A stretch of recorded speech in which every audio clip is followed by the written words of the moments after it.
Good night. Everybody have a good night. See you next week.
Welcome, everybody. How are we doing this evening? Well, what's going on, my brother? What's going on, man? You know what it is. Hey, it's Tuesday, man. And after that BTA that we took this weekend, that's right, we took some belt to ass from the New York Football Giants. Man, what can I say? I'd be like, it's like somebody shit in my cereal this morning. That's exactly the way I feel. So what's going on, brother James? What's crack-a-lacking? Welcome back, James. You know, I've been, yeah. You know what? I've been gone, but I ain't missed out on a fucking thing because we ain't won a fucking game since I've been gone. So it don't really make a damn difference. Yeah, our football team is fucking just awful.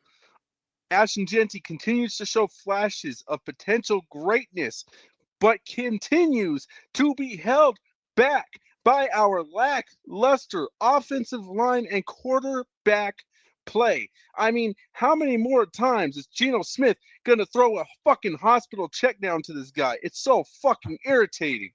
Like, Jesus Christ, this guy's fucking leg is going to be fucking broken before he's fucking 30. With the way fucking Geno Smith is throwing the damn rock at him in fucking panic and despair. Hey, that's exactly how I feel. You see how many F-bombs he just dropped in the last 2 minutes? That's exactly how I feel. Didn't even notice he said anything. Let's check in with the chat. Let's see who's joined us this evening. Let's see. We've got Alon's in the house. Yeah, Leo's not here yet. We don't know where he is. Haven't heard from him. So when he gets here, he'll get here. Yeah, he must be dealing with his agent. Yeah. Let's see. Who is here? Guys, it is hard being the world famous Cheeto Linus. Sacktown Mike's in the house. Rosetown's in the house. Ja Raid is here. New profile pick. Clint Kubiak. Fernando Mendoza 2026. Hey,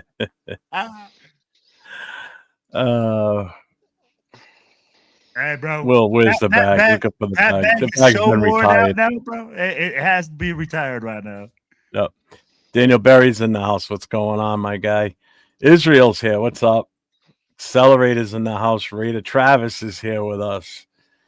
What up, baby? Genty has 1,200 rushing yards. Imagine with O-line he would have had. He doesn't have 1,200. He's got 1,200. I think he's got 1,200 combined. Total scrimmage yards. Yeah. Dixon Sight is here with us today. What's going on? So that's the chat. So we're gonna get right into it. Raiders 10, Giants 34. Straight BTA. Just call it what it is, Jeff. We took BTA from the shittiest team in the league. The New York Football Giants came into Allegiant Stadium, took off their belt, put us over their freaking knee, and put that belt to ass all game long. That's exactly what they did. Yeah, but technically they weren't the worst team. We really were the worst team. So we took that. We swiped that title from them without even trying because we didn't try worth the shit in the game. So yeah, definitely belt to ass. There's no two ways about that. I mean, was there even any bright spots in this game? I mean, Max was out. Bowers was out. Mostert was out. Jeremy Chin was out. We had so many guys that have, been put on the shelf for the rest of the season. Then just Genty looked okay, but still, Betch. Oh, that's it. Betch was inactive on this. Thornton was out there. He caught a few, but goddamn, is this season over yet? Yeah, you know what?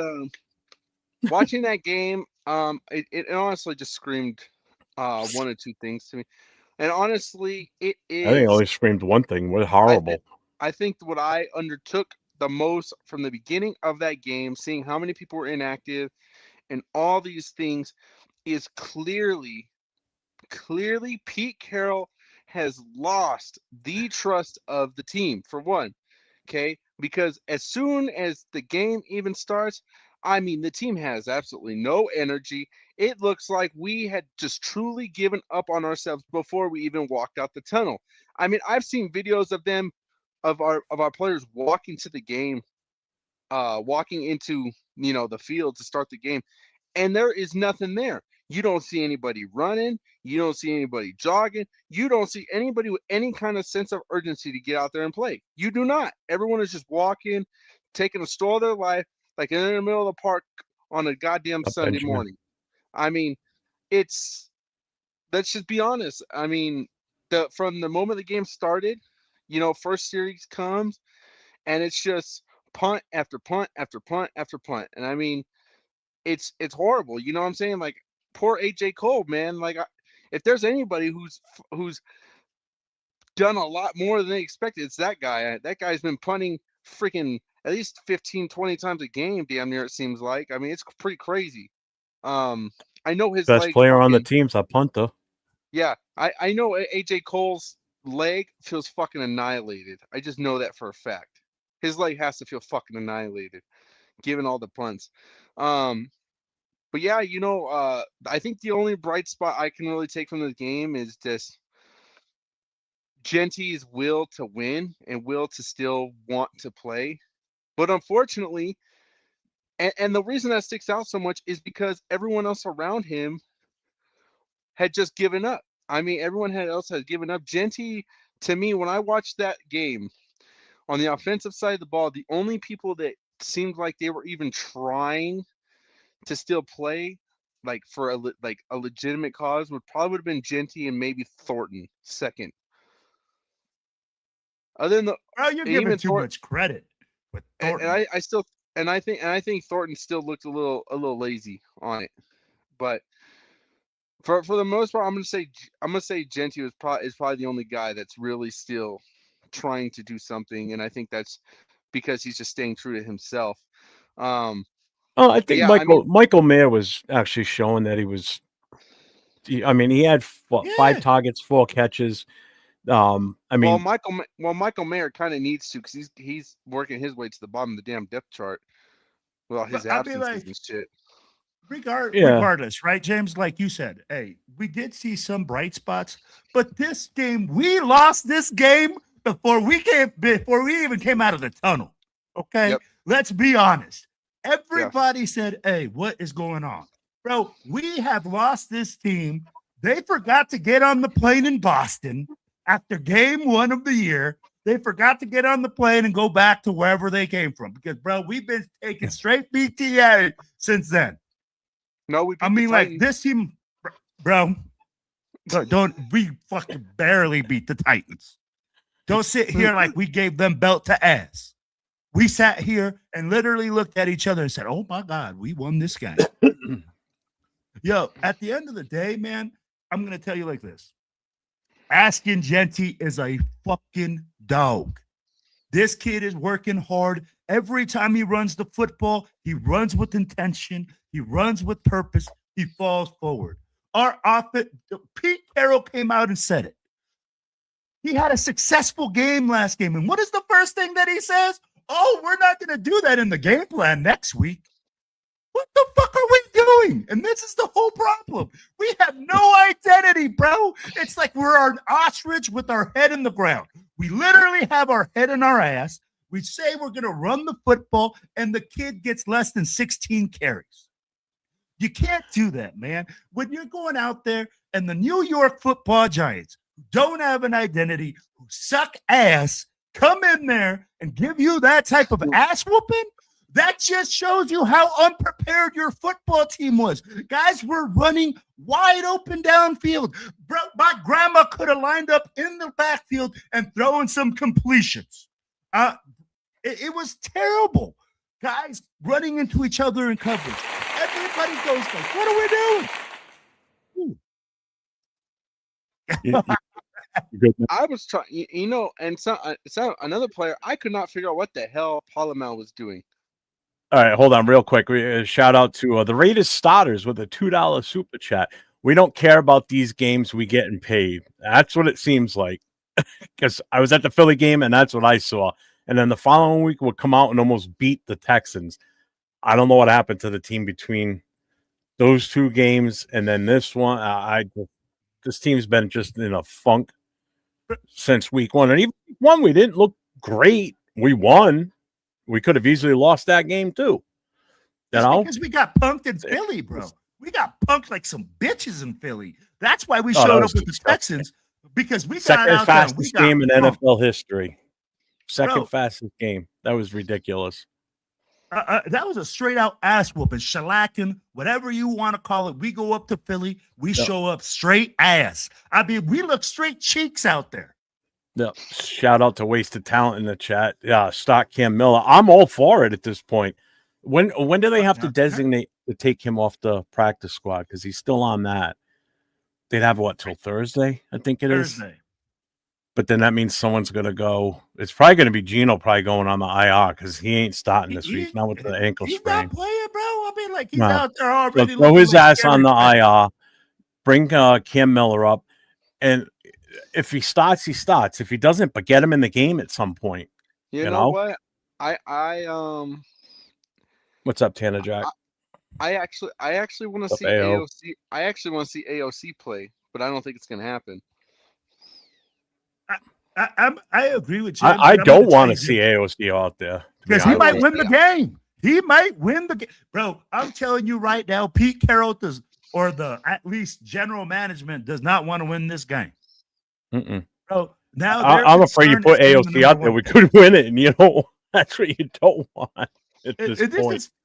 This is some bullshit, fellas. I'm like, I hate this shit. I hate having to say, we need the Raiders to lose to secure a pick. This is ridiculous, bro. This is the type of shit that we got Pete Carroll to be out of. Well, I'll tell you one thing. We won't have to be up. We won't have to be up very late for our NFL draft party next year. We'll be the first ones. Yeah, we're not going to be up very late. We'll just, I'll leave work early. We'll start right on time, and everything will go just as planned. We won't be up very late at all. Yeah. That's facts. I'll be like, man, at 8:05, I love you, man. Yes, it would be elderly abuse with that O-line and my grandma back there. But I'll be like, at the end of the day, man, it was sad. It was so sad, man, that we were literally lost in the sauce. I'd be like, I feel like Pete Carroll's going to tell me the same thing, that we are still practicing. I'd be like, we were talking about that in week 10, that we needed guys to get reps. Get reps in week 10. I'm still trying to figure out why Caleb Rogers didn't get into a game sooner than what he did. And even when he was slated to come in and start, and then last minute they scratched him as an inactive and wasn't even at the game, didn't dress, nothing. Just what the hell's going on? You say he's going to start all week long, and then they decide not to, scratch him as a healthy scratch. And then he finally gets to play the following week because everybody was all excited to see the kid play. I thought at the start of the season, I figured he'd be in the mix by the bye week. And obviously I was wrong. I mean, I don't get it. It's definitely the coaching on the O-line. There's no two ways about it. And I just feel like a goddamn broken record this season, saying the same shit over and over again. But it's like, how is it we as fans And it's not just the three of us here, too. I mean, Leo said it. Other content creatives have said it the entire season that we're seeing this, but how are they not seeing this on the staff and making any adjustments? It's not that they're not seeing it, Jeff, is that he's playing daddy ball. We're playing. Well, they're not acknowledging it in the NFL. He's going like, my sons have no accountability here. Your son is the QB coach, and your other son is the run game coordinator and offensive line coach, and we suck ass at all three of them. And you're going to tell me you're not going to fire them? You're going to tell me that there's no accountability on them? We have Geno Smith throwing more interceptions. Bro, he throws more completions to the other team. He throws more touchdowns to the opposite team right now than he does their own team. And you're telling me there's no accountability on him either? Come on, man. I don't know what you be sipping on. I don't know what he's doing, man. But this is what happens when you have lack of accountability from the top down. Well, there's one stat that won't happen this year. Geno won't get sacked for 60 because he was on pace for 61 because he's not going to play this weekend. So I think he's at 56 as of the end of Sunday's game. I think it was 56. So that's a lot. He's taken a lot of hits this season. He's taken a fucking beating. I mean, so that's where I go. Like, tell me your O-line coach is doing his job and preparing his boys.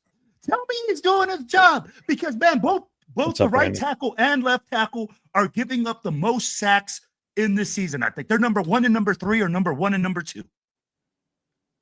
So tell me that he's doing his job. Tell me that those guys are even watching film. We must got a bunch of Jamarcus Russells that don't watch film and think that everything is great every single day. Because that's exactly what we're seeing on the field. Bro, we saw right guards and left guards get bench pressed 3 yards deep into the backfield consistently this year. No, they're getting overpowered. The footwork. I mean, it's just some of the basic stuff too. When you look at the O-line, the bad footwork, the over pursuing, the missed blocks, just everything in general. It's like, where do you start? I mean, you watch. Blocking the wrong position player at the wrong time. Not picking up the blitzing linebacker that comes blowing up the middle and untouched. That's my famous gripe about Jordan Meredith. It's just been you guys are right. I mean, it really has been atrocious. I mean, quite literally watching our offensive line kind of reminds me of when you're playing Madden and, you know, your fucking center gets injured and they give you some fucking random dude to play center and you just keep getting mowed over every other fucking play and you can't do anything the whole game. I mean, it's just been hard to watch, especially with Powers Johnson being injured. I mean, it's just been fucking, if you thought we were bad with Powers Johnson on the field, dear God, without him, there's no possible way we are in any position to even try and move on from that kid. I'm just going to say it just like that. I think something else I learned, I think Dylan Parham's got to go. I've seen enough. It took you this long to say that? Well, hey, he hasn't been on in 4 weeks. 3, 2 and 2. Dude, you should have been saying that in preseason. I was saying that last season when he was a starter. Well, I was focused that he's got to go. Well, I was focused on Jordan Meredith, but yeah, Parham is just not cutting it neither for me right now. Parham's horrible. It's just so bad. He's too light in the ass, too. He gets overpowered so fast. Guys, if you look at our offensive line right now, who would start on any other offensive line? No one. We got a bunch of freaking, bro. We don't even got guys that would make the bench. We don't even have guys that would make them. No, talking to guys. Right now. Yeah. So JPJ and Miller are out of that equation because they're out injured right now. So the guys that are going to be on the field this Sunday and that just played this past Sunday, which ones of those guys do you think would be on a starting roster in the NFL right now? Probably none of them. Yeah. You know what? And I'm going to tell you, James said it at the beginning of the year. Bro, shame on you, Spike Tech. Shame on you for bringing Alex Crappa over here and calling that a legitimate solution to this. Because Alex Crappa has been shitting all over the field consistently all year long. Bro, it doesn't matter where he lines up. He shits the bed. So at the end of the day, bro, we got to get rid of the junk.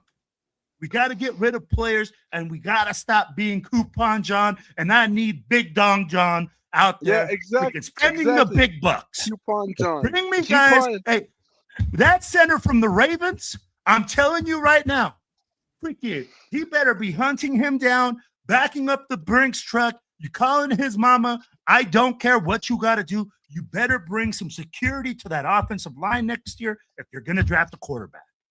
Because if not, you're going to fuck that kid up for another 15 years and we'll be in the same shit. People thinking that we draft the number one quarterback and don't address the other issues are completely wrong. We have to address other issues in the offseason in order for this to be complete success. And you know what? I'm glad you bring this up, Will. And I want to prepare some of the chat and some of our fans for what we're gonna see. And honestly, our offensive line, our offense in just general is just so fucking bad, right?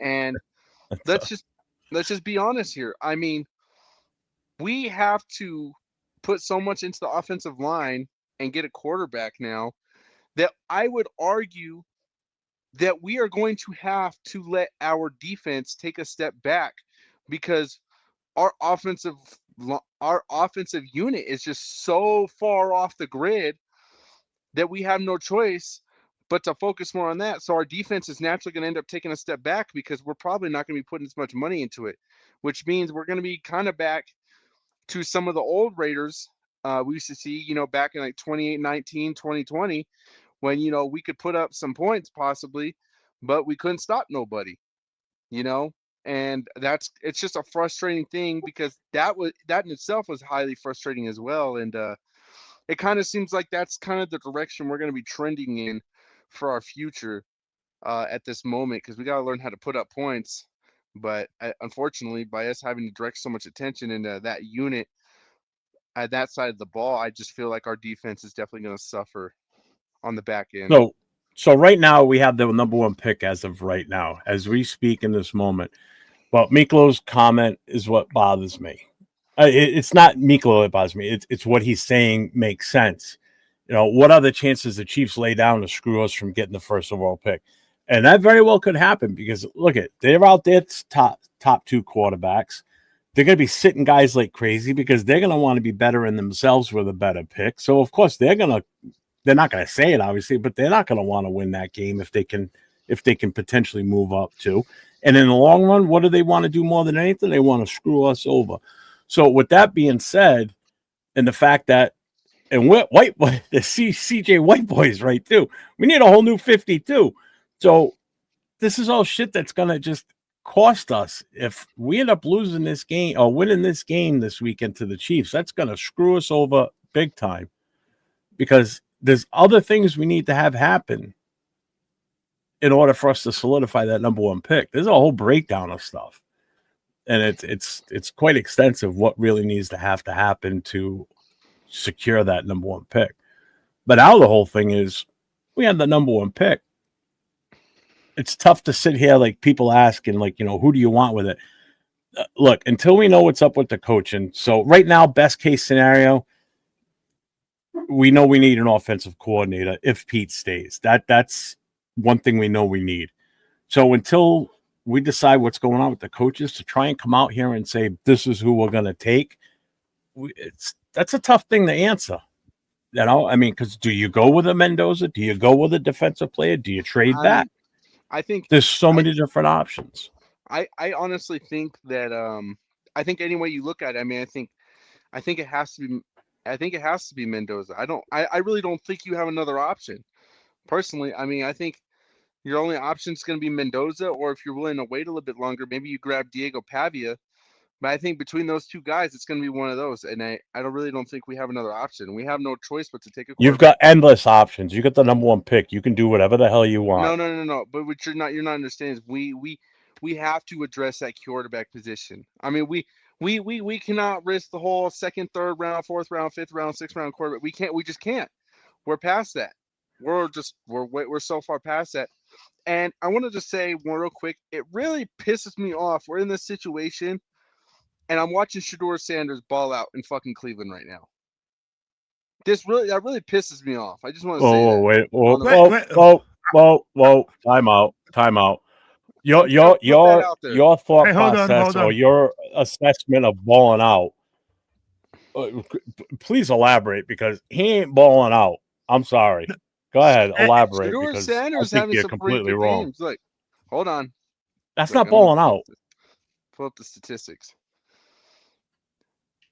Okay. Hit me with the statistics. Okay. Yeah, I gotta hear this. So versus the Steelers, he threw for 186 yards, a touchdown. Balled out in that game, huh? Wow. Him and Gino side by side, line them up. Jesus Christ. You're not going to win this argument, James. I'm telling you right now. But I'll tell you what this is what Shedeur.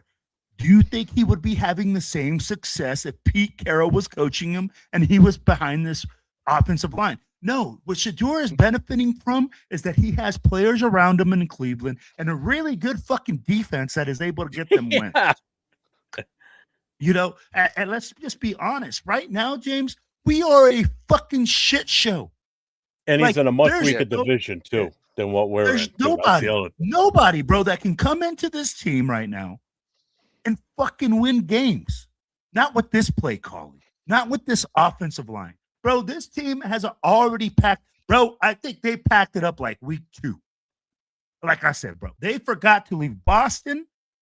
And after that, we ain't seen that same team twice. And unfortunately, I agree with you. Raider Nation is starving for a solution at quarterback, right? But this is where we go and we say, it depends on the head coach. What's your conviction? What's your thoughts?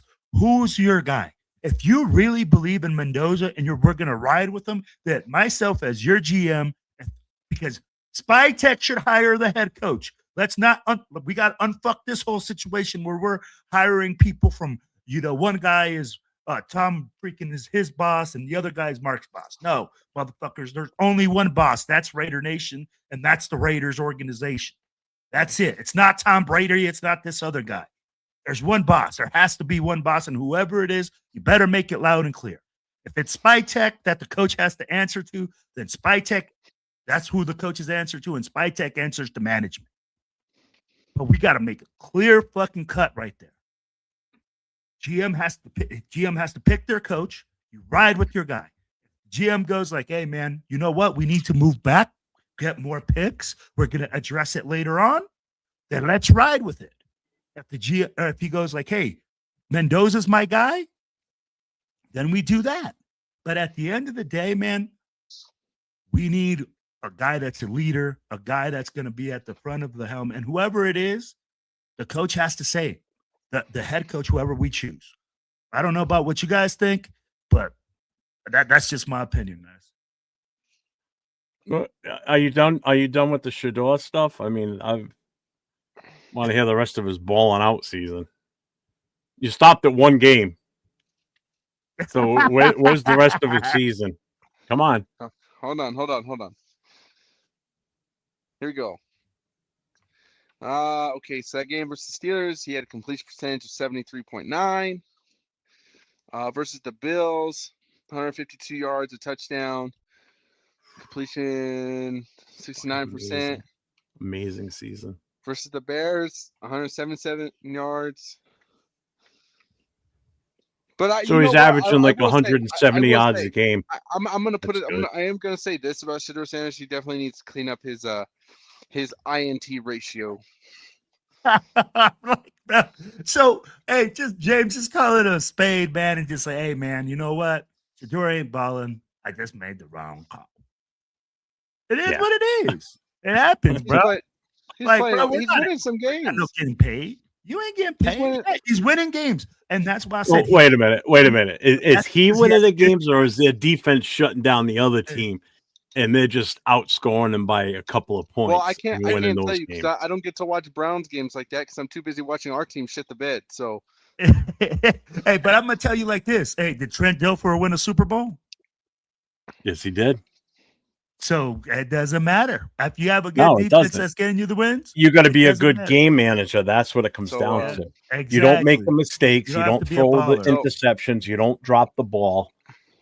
Do we by any chance, guys, do we have a list of potential head coach candidates that we could be Oh man, looking at? Do you guys? there's a There's lot so like many. Robert Saleh. But I'll be like, at the end of the day, we have to wait till the end of the season. We have to see who actually, That'll be next week's show after if Pete gets fired before we go on I the mean, air. like, according to a lot of people, man, they're saying that Pete's going to get fired right after the game, et cetera, But again, we don't know, man. And this is where it's hard because the Raiders have always been so wild and irrational on some things. We've seen stranger things. Like we watched Antonio Pierce go to a whole press conference saying his job was safe and all these things, and he was fired within like 3 hours of that. So I'll be like, do you think that if he does get fired, do you think they're going to allow him to do a press conference like that? no, they shouldn't. Or do you think they're just going to learn from last year and then just, you know what, they'll let him do his thing after the game and then boom? I think they'll just cut it off at the tip. I do think Spytek should keep his job because I feel like the Pete Carroll hiring obviously I don't think that had anything to do with Spytek. Oh no, that was definitely all Mark Davis. That wasn't. Yeah. Spytek, I don't think had anything to do with that. I think someone interesting that we should look into, who's actually a retired head coach, and since we have Spytek, may actually be a decent option if he would be willing to come back and fix the team. I think we should look into the idea of maybe trying to convince someone like Bruce Arians to come out of retirement. Oh Jesus, dude! If Bruce Arians came from the Bucs organization to the Raiders, bro, shit. That would be fucking amazing. Bruce Arians is a hell of a fucking coach, but he's an older guy. Are you really going to go through another I don't want him with a guy in that age? Coach, I don't want a retread. The only retread I would accept as a head coach would be somebody like Robert Saleh. That's it. I want someone that's never been a head coach before, and I would prefer an offensive-minded head coach. I think my if I had to put my top three together of what I'd be okay with, I think number one, I think number one for me would probably be Bruce Arians. I think two. I'd probably go with Saleh number two. And then I think you seriously want Bruce Arians in here as a head coach? Yes, Bruce Arians is a beast. Bruce Arians is a great coach. And I don't see it, but and number fucking three, if we can't get none of those two, give me Chuck, you goddamn. No. Okay. Yeah. So, we're doing the show without James the rest of the show. I am not sitting here and even going to try and defend the reasons why we don't want fucking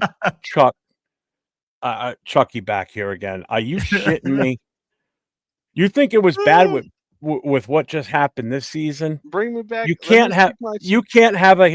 done. You can't have a head coach that has a direct straight line to the owner and bypass the GM and everything. That just creates even more destruction within the organization. Because as soon as Spytek wants to do something and he doesn't like it, he's gonna get on that elevator, take that shot right up to fucking Mark Davis's office, whisper in his ear, "Hey, Spytek's trying to do this, but I don't want to do it this way. I want to do it my way." And guess whose side Mark Davis is gonna take? He's gonna take fucking Gruden's side. He ain't gonna take the side of Spytek. So no, Gruden 3.0, absolutely not. Absolutely not. What's up, Cisco? Hey, I'm just going to put it like this. Hey, give them the Raiders. Give them the Raiders there, Jeff. Do we got the Raiders button here? Yes, we do. Oh, wait a minute. Yeah, I do. Raiders.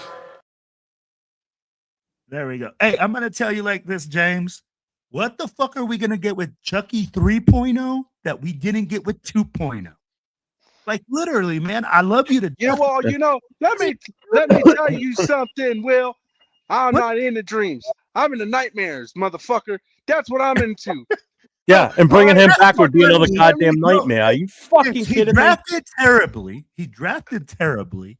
We're not in a position that we got a GM that's strong enough to hold a guy like Chucky back. So we're asking for another formula, bro, of disaster. again, the head coach making all the draft pick decisions, making all the cap room decisions. Come on, bro. Come on.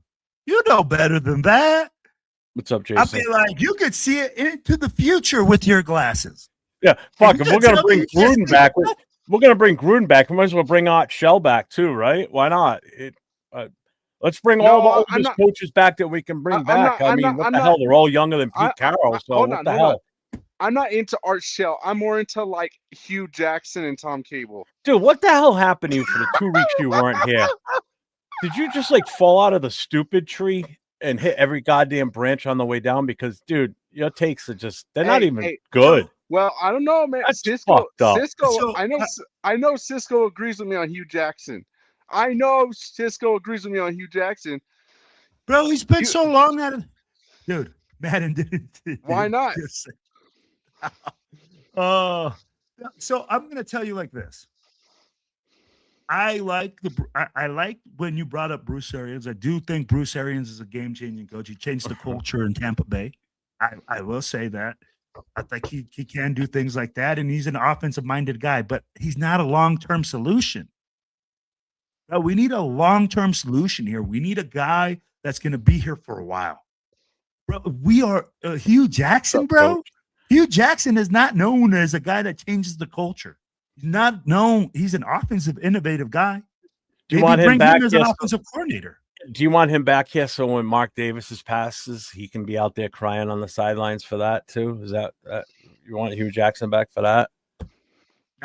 Bro. Yeah. Man, you got to get up to the times, James. Man, these old coaches ain't cutting it anymore. We just saw what happens with old coaches. You just went through a season. Hugh Jackson single-handedly revived Jason Campbell's career. That season revived Jason Campbell's career. Yeah, and what do you mean revived his career? What did he do after that? Bro, I have no comment. I have no comment after that. That's when he ended up getting injured and retired. Oh, but it changed his career. He went to another team and won a Super Bowl then, right? That's what I'm expecting you to say. You understand how many games the Raiders had won at that point. I think the Raiders, when Campbell went down, were like 6-4, 7-4, some shit like that with Hugh Jackson. And then after Jason Campbell got injured is when we fucking went on we started going back on the 8-8 trail. He was also the guy that brought in Carson Palmer too. Carson Palmer didn't do half bad neither. He won a couple games too. Okay, Cisco. Hey, send Cisco the link. Cisco, get your ass in here. You want to be talking? Get in here, Cisco. Get in the chat. Send it to him. You know how to do it. Let's go. Let's go, Cisco. I'm gonna get him in the chat. He's talking about bringing it from. You do that. I'm running the chat. I'm running the chat. Cisco! Okay, Cisco. Hold on. Send him the link. Hold on. He was we got Black Hole Capitan here. Let's see here. I'm gonna send them the link here. Madden would probably have been the only ex-coach I would have gladly taken back, even in his advanced years, because the guy still had it up here when it came to football.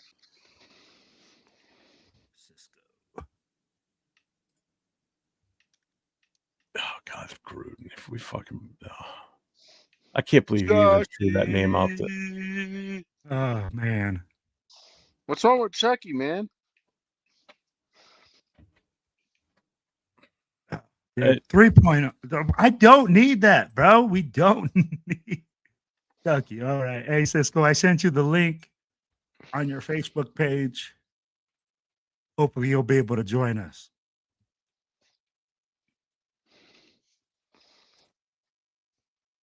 What's still real up to? Yeah. Yeah, here we go. Are you not entertained? Yeah.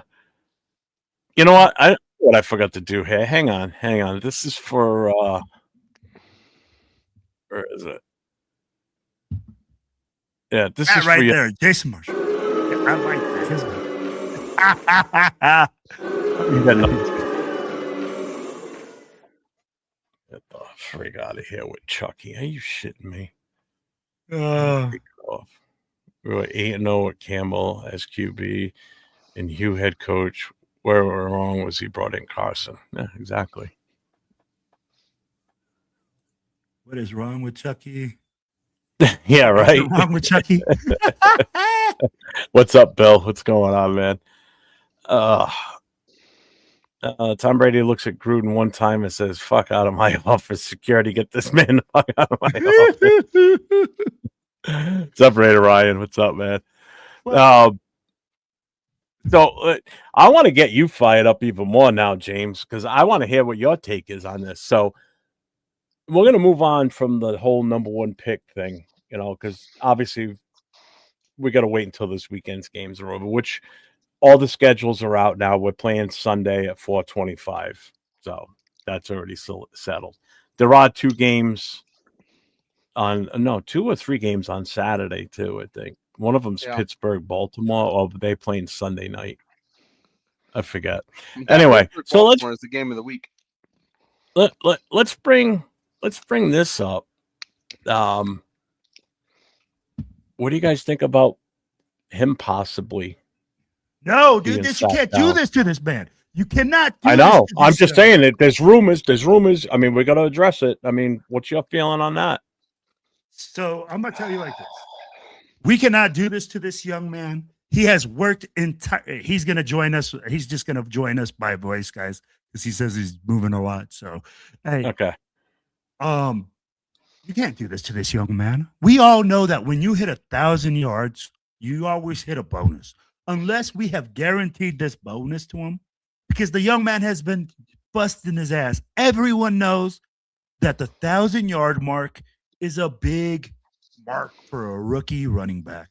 And to pull him, to bench him before even being able to achieve that after this type of shitty season, bro, that's dirty. That is the dirtiest thing that you can do to a player. Max is already pissed off that he's not playing. Now you're going to piss off our rookie running back because you didn't allow him to go out there and try to reach a measurable. And I get it. People are going to be like, oh, well, he can get injured. He could do this. Bro, he can get injured walking across the street. He could get injured taking a shower, going to the shitter. He can't. They don't live like that, man. It's too big of a mile marker for him in his career, early in his career. He needs to be given the opportunity to reach that 1,000-yard mark. James? Yeah, I think it's a real crazy thing. Give me 2 seconds. What do you mean it's a crazy thing? What's a crazy thing? Yeah, I mean, I think it's hard to imagine, right, that something like that would happen. It's just not something you'd expect to see with a rookie running back. I understand the dynamics of the situation, so it makes sense why they're doing it or discussing it. Do I like it? No, I definitely think it's wrong. After all that Genty's done and how much Genty's tried to be the bright spot on this team, I do think the organization owes it to him to make that call if he wants to play that last game or not, for the sake of his stats and his accomplishments. And I would. Oh, I wasn't laughing at you, James. I was laughing at 805's comment. You're good. I honestly, I would argue here that if our offensive line was even halfway more decent, that Genty would quite literally be in the running for Rookie of the Year. 100%. Say that again. I said I think if our offensive line was. Oh, okay. Yeah. No, I agree. I expected he would be, to be honest with you. But, well, here's the thing with Genty, real quick. So right now he sits at 888 yards. He needs 112 yards to hit that 1,000-yard mark. He's on average been doing about, I think, roughly 70 a game. So his chances of doing that this weekend, especially with a different quarterback back there now, because you don't know I don't know who's slated to start at this point. Dude, you got to remember, this is about the future of this team. It's not about going out there and playing our best this weekend and get all those stats you can. What if he fucking blows out his ACL in this game? For what? I don't have a problem with him sitting this game, to be honest with you. You go into this game with Kalia Lobby and you pull Zeus back out. Guys that are expendable in my eyes. You don't Look, put bro, your we rookie don't back want. out there. Yeah, we don't want him to turn into Booby Miles. Yeah, exactly. For what? You know? Right. Okay. Now here. Booby Okay. Miles. Now Haven't heard here's that name in a while. But Here's here's the thing. No, here's the thing, though, guys. We're gonna say, hey, we're gonna pull you. We're not gonna, and we're talking about injuries. Like I said, you can get injured doing a bunch of different things. No, I get just that. not just. So at the end of the day, like if you pull this young man, you better guarantee him that money that he gets at 1,000 yards. Because if you pull me before I get I paid, agree. Yeah, I agree. you know, before I work get paid, something bro, out. At least work Mhm. something out. Yeah, work because there's something that out. bonus that you get at 1,000 yards. Everybody knows it. They get a bonus. Yeah. So I I'm agree. like, bro, you fucking with my paper.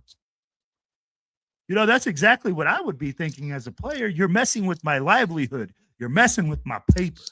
and you know what? I'm gonna add to this. I do think if Genty plays his game, I do think he accomplishes 1,000 rushing yards because let's be honest, the Chiefs are not playing great football right now. Their defense is not playing great football. I'm not worried about their defense And allowing us to get I that. just- I'm more worried about our offensive line opening holes to let him get that. That's the Yeah, problem. well, here's my Yeah. thing. I don't see the Chiefs defense really getting back there like that, not this late in the season. I'm pretty sure they're going to shut down a lot of their starters on that side of the ball. So I quite literally don't see a problem with throwing Genty out there, letting him get to his mark, and then pulling him back out and saying, okay, you're done. I can see that. Right, Ryan. There's just rumors out there that he may or may not. So we just had to bring it up. We figured we'd discuss it. So you better pray to God that nothing happens to him. That's all I got to say, because anything that happens now is going to set him back next year, injury wise, depending on how No, I bad it is. got you. I agree. Yeah. You know, just the same reason why when Colton Miller was back practicing, I'm like, why at this point? You know, these guys, Max being taken out off the starting lineup, Brock Bowers, these guys mean more to us for 2026 than they do for these last couple of games of this season. There's no sense in putting these guys out there in harm's way when the game's violent and you know, injuries happen all the time. If you can prevent it like if we needed this game to make the playoffs, by all means, everybody's freaking playing. I don't give a shit. But for what reason are we even want to put these guys out there? But at what You know? capacity was he practicing really? Like, was he going all in, or was he just kind of, all right, hey man, you know, let me just get my stamina up. They had him down as he was limited in practices, but it was still looking because they still had to make a decision to activate him off the. He's designated for return, but they never fully activated him. So, but there was always that thought that he may end up getting into at least this game possibly, because Pete Carroll said last week that he wasn't going to play against Giants. The Giants. Yeah, I had to forget who we just played. And I mean, like, I think Bill just said he looked up the contract and there's no incentive. He's not incentive based or performance based. So if that's the fact, if that right there his that ass. it's not, yeah, then you can do that. Then you say, hey man, you don't let him play. You protect your players. You protect your investment. But at the end of the day, like I said, hey, if there is, then you either got to get the man paid, or you got to make the commitment to run the football. You know, because again, man, it's not like they're looking at it as, oh, you know what? I know these players, bro. They know that their investment in the team is as much as the team invests in them. And let's be real, in the NFL, it stands not for long because they ain't committed to you that long. No. You know, and Jason Marshall's right. The last couple of weeks, he said he's been calling to shut down some of our core players. And I guarantee this has a lot to do with them. Holmes and Parsons both blowing out their ACLs, is probably scared a lot of teams. I mean, you're talking about two marquee players in this league, and look how much that's going to affect the Chiefs and the Packers going into next year. You're not going to see either one of these guys until probably midway through the season next year. So that already sets the Chiefs back, which is fine with me. I'm sure it's fine with the other guys up here and anybody in the chat. Yeah.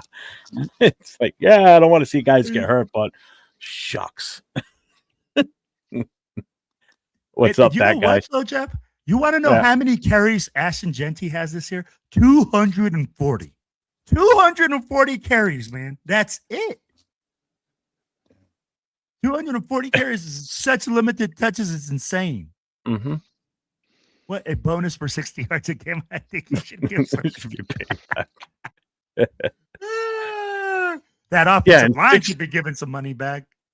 Yeah, in 16 games, 240 carries, 888 yards, a 3.4 average, which obviously is better than what it was last year for any running back we had.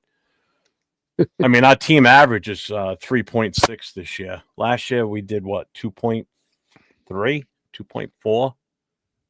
And this is what the trash offensive line. Yeah. Yeah, this is what the booty offensive line. Yep.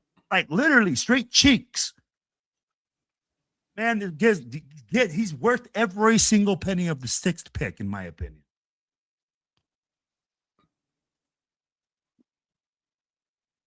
Well, then let's get into this one because I think this is going to be another hot topic. Now, this is something I've been saying since before the draft of the 2025 season. So we're going to talk about it. We're going to talk about Max because that's actually starting to be a hot topic again. I've watched a lot of shows today, and that kept popping up. And I'm sitting there going, I've been saying this for the longest time. You take what you can get. If somebody calls and they want to throw their hat in the ring, you listen. And if it's too good of an offer to pass up, for the betterment of the team, you almost have to take it. You know, and this is where that whole saying I always use is fans are married to players. And I came up with a new one today. Fans are married to players, and they gotta divorce from that shit. Because you got to stop falling in love with a player, because if the player's not helping the team progress, what good is that player doing for this team? And then this is a situation where we could better this team for the future, not just next year, but for many years to come, if it's done right. I know we tried this once before with the Khalil Mack thing, and that those draft picks got used wrong, because that could have set us up potentially for a long run being near the top. This is a little bit different now because you got different people involved. So I'm still all on board on letting them go if the right offer is there. The only way I would go for something like that would be is if we were to pull off some type of Herschel Walker to the Vikings type trade. And that is a possibility. It really is. Oh. Not to that extent. Because that's set up. We all know that's set up the Cowboys' future. Oh hell yeah, that was their Super Bowl run years right there. That's what did it for them. And I'm with Cisco. I mean, like, for me to make that trade for Max Crosby, right now you have to make some serious offers. We're talking about 2 number ones. Yeah. We're talking about something to that extent when you're offering first round draft picks and a lot of maybe a second rounder. But at the end of the day, bro, I'd take somebody's star. I would take either somebody's star, defensive lineman, or wide receiver, and 2 number 1 picks. I can see that. And I'd be like, and that's where you're looking at it, right? I'd be like the trade offer for a Max Crosby, not only because of the type of player that he is, because of the leadership. That's what's going to happen. Right. Who's going to become the leader of the Raiders? Right. I don't see any leaders standing up, and I don't see any leaders in that locker room right now. Well, those leaders just aren't on the team right now. They're not here yet. They will be. But to be honest, too, we keep saying the other will be. The other downfall to that, too, though, is it's anybody currently on this team or even coming into this team. Then, the players talk. Well, damn, boo, if they did that to Crosby, shit. My time here is limited. And then they are going to get into that Warren Sapp, Randy Moss, I just came here to get paid. And I'd be like, how are you going to ask commitment from the players when the organization doesn't have commitment to players? Exactly. If that's true, Coach, that's bad. If somebody said that they would take Max Crosby over Ray Lewis, they don't know football. I'd take a Ray Lewis any day in his prime over Max Crosby. Yeah, you're talking about no, yeah, but no, I mean, I beg to differ because you got to look at it's 11 men on the field. Mm-hmm. The Baltimore had a solid defense. It wasn't just Ray. Ray stood out. Just him now. Because he was there before all those guys showed up. Because he was still there. He was there in Cleveland before they left. He went there. He got there with that Reed. Yeah, exactly. I mean, I know they have a lot of Hall of Famers, and I get you. I mean, like when you look at that whole defense, I'm like, bro, that they were stacked. Yeah, and I'd be like, at the end of the day, to say, hey, they're different positions.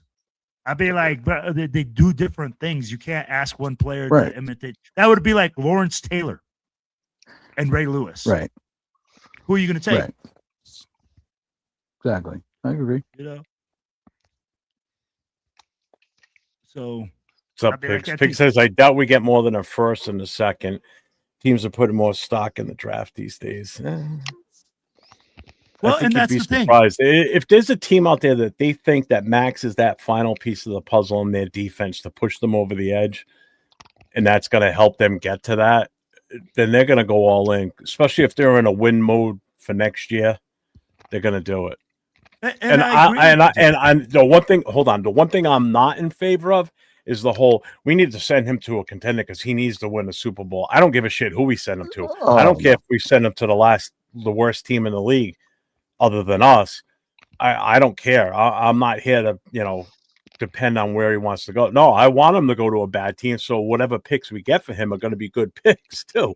I don't want to trade him away to who's going to win the Super Bowl this year. Why would you want to do that? You're going to probably end up with a high draft pick next year. And then it all depends, right? If he has a no trade clause and he has to approve his trade, then he gets to really get to choose where he goes. Well, with all this talk coming out, you would have already heard that. Somebody would have already said that he's got a no trade clause. So I haven't heard anybody say that. That's true. That is true. But again, it's like, what are you going to offer me? What do you got? And to find that team, I'll be like, you got to be hungry. I mean, like, look what they gave up for Micah Parsons. Yeah. And Micah Parsons is in his prime. You're not going to get anything like we're talking about for a Max Crosby if you didn't get that for Micah. No, because we're doing it too late. We should have done this before the draft this past year. We would have gotten more for him at that point, I think, in all honesty. Like, again, I mean, like, yeah, we could have, but I'd be like, what were the offers? Nobody knows. Nobody knows. If there even were any. Exactly. And right now, people might be saying, hey, Max Crosby's older. No? And so, Cisco, let me ask you this, Cisco. You keep him regardless. You've seen this team for the better part of 20 years, 30 years, watching them up close. What is your evaluation of this team for the time that you've watched this team up close? Is this the worst team that you have seen fielded by the Raiders? Oh, yeah, easy. Yeah, it is. It's the worst team I've seen ever. Yeah. Oh, I mean, seriously. I mean, I wasn't around for the 2 and what was it back then? 2 and 12, I think. The 19 the Arch. Before the Arch Shell one. Yeah. No. Well, that was bad. But fuck, that was the worst one. Are you talking about the one with Carr? He had Tom. He had fucking Tom, the dude that was fucking running a bed and breakfast, and brought him in as a fucking offensive coordinator. That was terrible. You bring him in 2 and 14. He said bed and breakfast, and you bring him in as your OC. Hey man, I can do anything. I stayed at what's that hotel at the Hilton or something like that. I'm offensive. Yeah, like what Cisco's talking about. He's talking about like the very early years of the team, which makes sense because we were just starting out. Was. But if you go to once we've been an established team and everything, Art Shell's season, his second go around with us was the absolute worst until this year. And I even said last year I thought it was almost equal to that. But I would take another year of last year versus what we just went through this year. At least last year we showed promise. This year, I mean, like I said, that's why I brought up the assistant coach, and I can't remember his name, who Shell brought in as I want to say, I think it was the offensive coordinator, and he was fucking running a bed and breakfast. No, that's what our offensive coordinators are doing. Obviously, freaking, Carroll's son got some side business because he ain't coaching the O-line or the run game. I'll be like, at the end of the day, guys, what we're saying is Cisco just said this is the most pathetic team that he has seen put out in 30 years. Yeah. That is a tall order for this organization to say that this is the most pathetic team. We haven't been good in 22 years or something like that.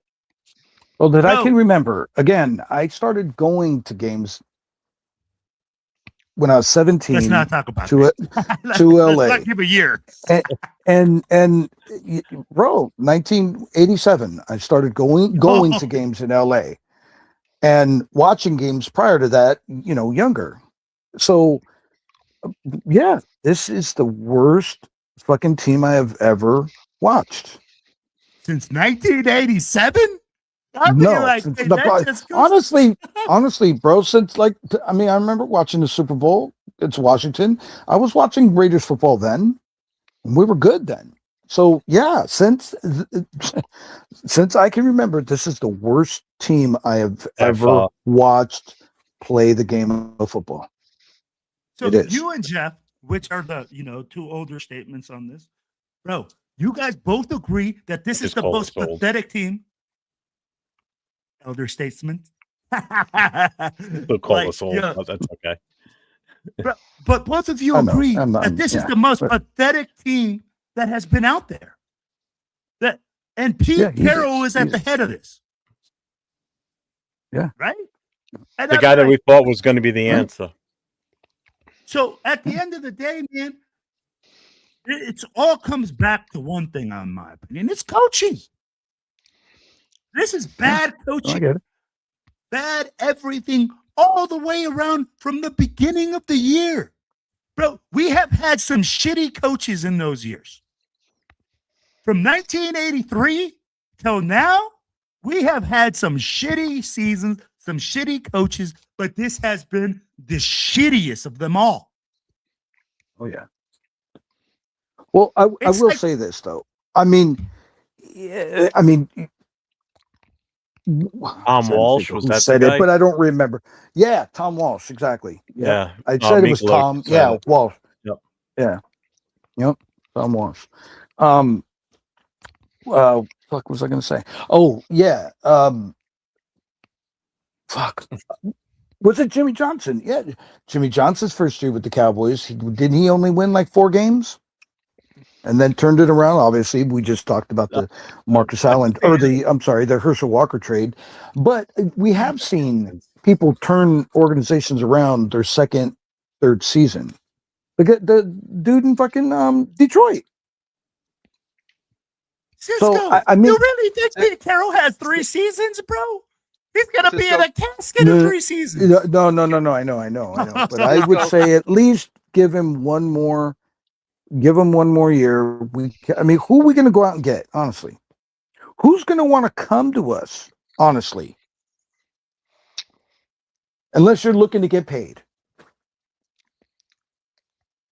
I'm gonna tell you something, man. I think it depends on the coach, though. If we get the right head coach in here, that's going to attract players, which we thought was going to be the issue with Pete Carroll. That's how I was looking at it. It was like, well, with Pete coming in here as the head coach, players are gonna like have respect for him. Like, oh, I'll go play for him. And anybody that did come here with that, under that statement, it pissed now. I'm sure. I'll use the same analogy that I used with AP when he got the job, he better hire some real X's and O's coaches to surround him and let him be the rah guy in the locker room to pump these dudes up.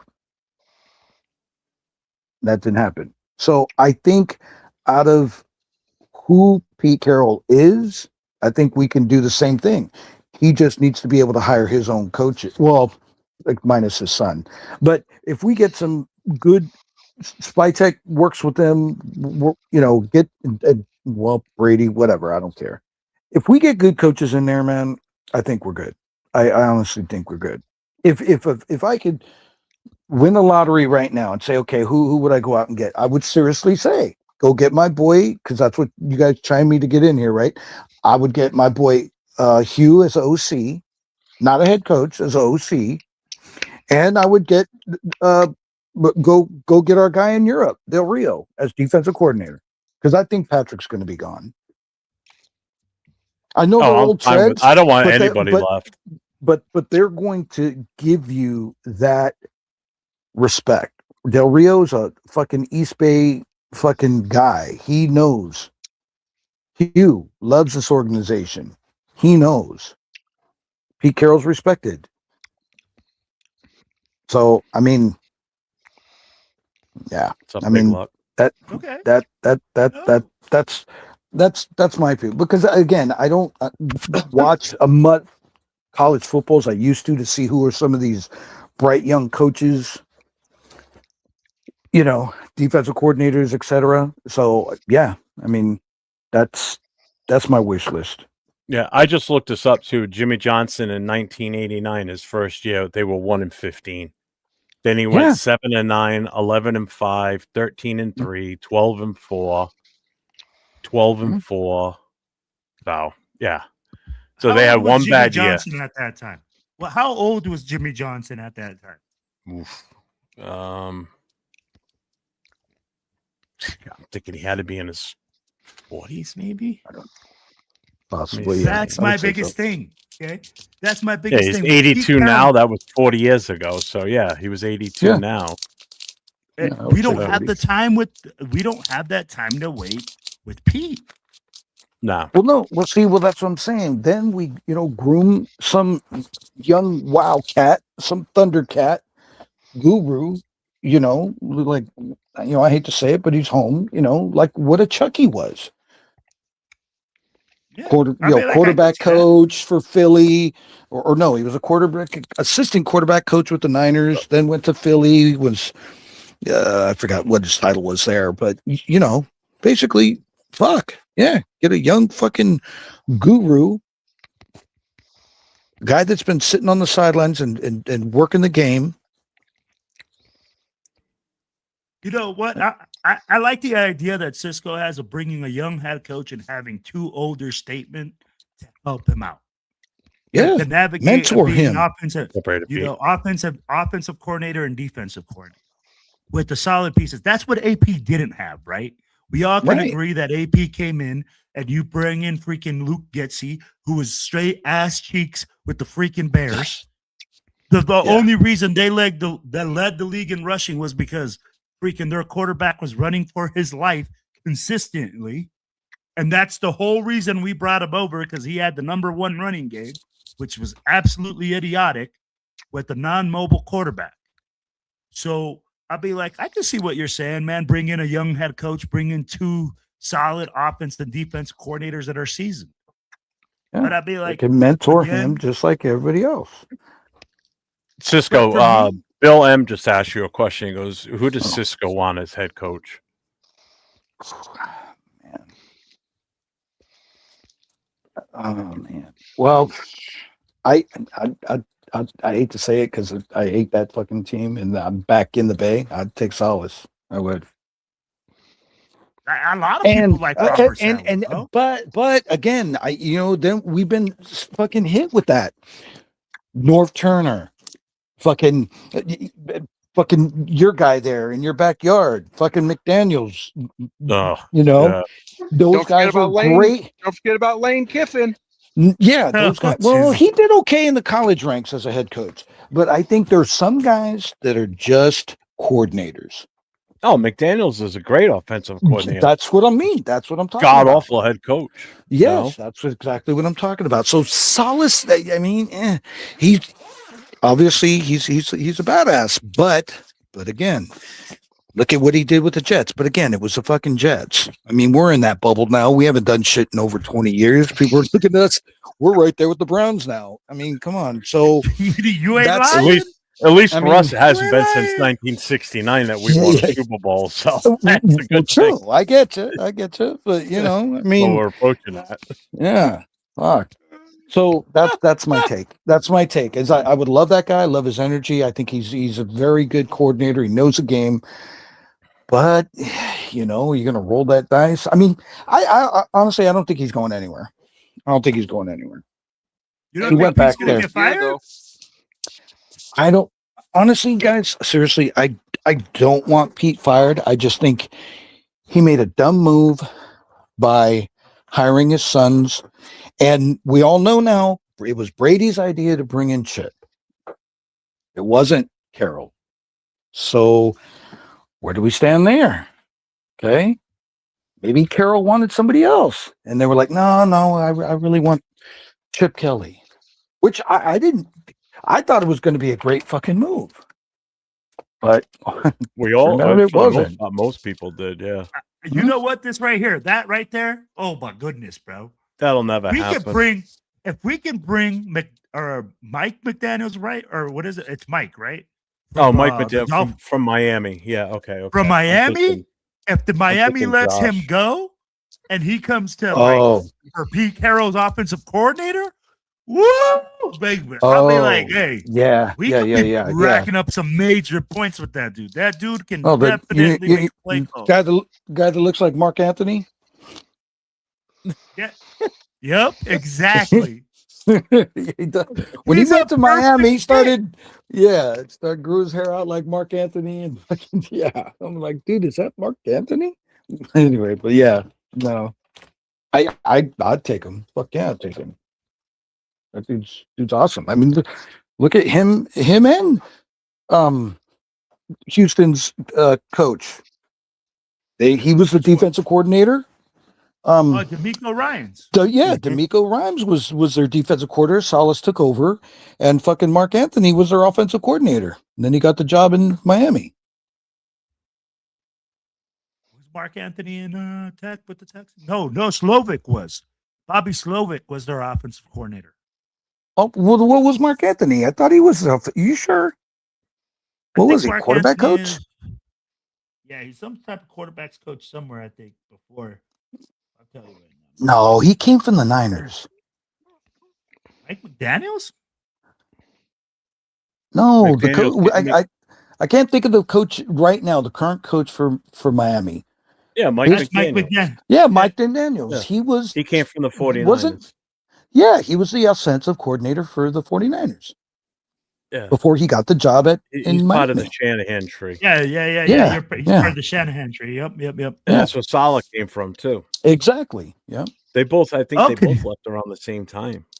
Could you see that bringing in Robert Saleh as like head coach and bringing Mike McDaniels as the offensive coordinator? Oh fuck! Oh, dude, that could be second. That could be real good. I'd be like, again, possibilities. I'm not saying that we are going to do that, but if that is a possibility, those coaches can reunite. Yep. And Jason Masha, you're right. Houston does have one of the if not the best defensive front in the league. They just had an off day against us because you wouldn't know it by watching that game. Hey, not at all. Cisco and I were at that game, bro. Yeah. And I'm telling you. Hey, I was shocked when I saw. Bro, I was shocked that we lost. I was shocked for two reasons. One, because it's like I watched them play against Houston and like, oh my God, and shocked because what I saw personally in Philadelphia the week before, it's like, what the hell was that last week? I was texting Izzy from Space City, I think shortly after I got to my seat, thinking, okay, I know we're going to get bombed. Hey, it's my birthday. Where's the after party?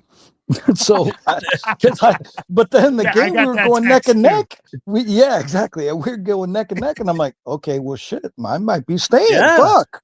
We were in that game. You take that pick six away, we win that game. Oh yeah, I agree. Yeah. I agree.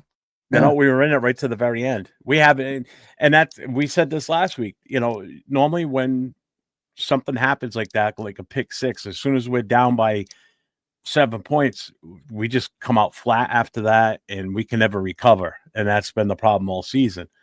You know, this was the one time where we stayed the course, and the team actually went out there and performed to the best of their ability. You know, it was an impressive game. It's like, where's this shit been all season? I know. Don't worry, they forgot about it right back in Houston, and they got straight BTA the next weekend at Allegiant. So, what's up, what do you guys expect to see out of this game? Let's just go like this. Is this game even worth fucking thing? Not a fucking thing. Serious, bro. Is this game even worth going to watch? Like, every game's worth going to watch. You know that. It's James, worth watching on the television. James, I will explain it like traveling. This. I'm going to explain it like this. Okay, when we James talk about traveling, you have to go to the games to feel the environment, to get with Raider Nation, and to build.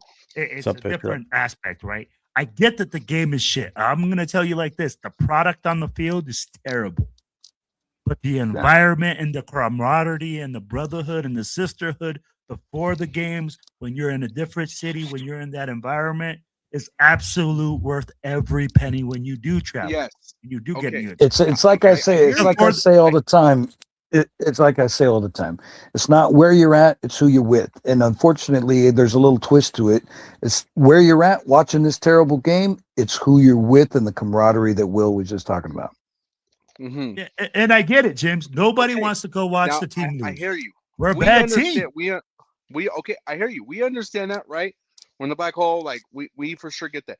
But I'm saying, if you're just a typical fan, you're just a you're not gonna go watch fan, it. You know, is it worth watching?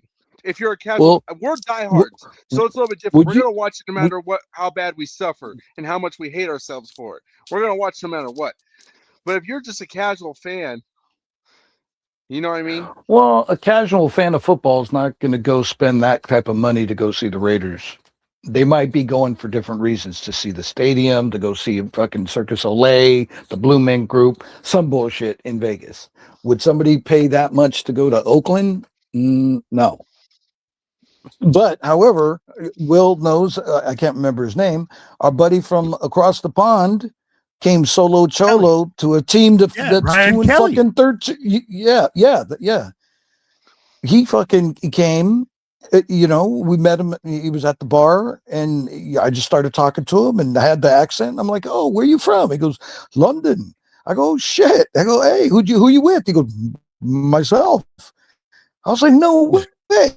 And he was like, "Yeah." So we started talking. He came from fucking London by himself to fucking Houston to watch the Raiders.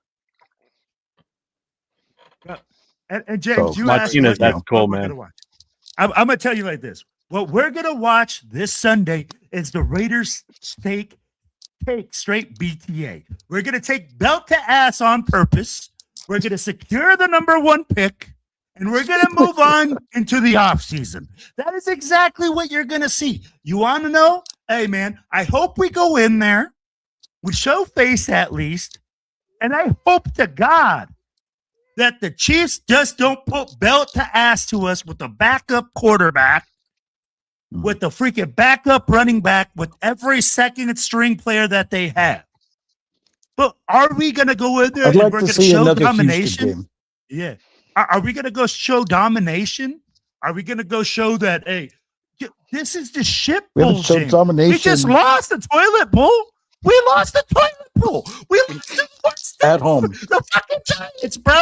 What else do you want us to say?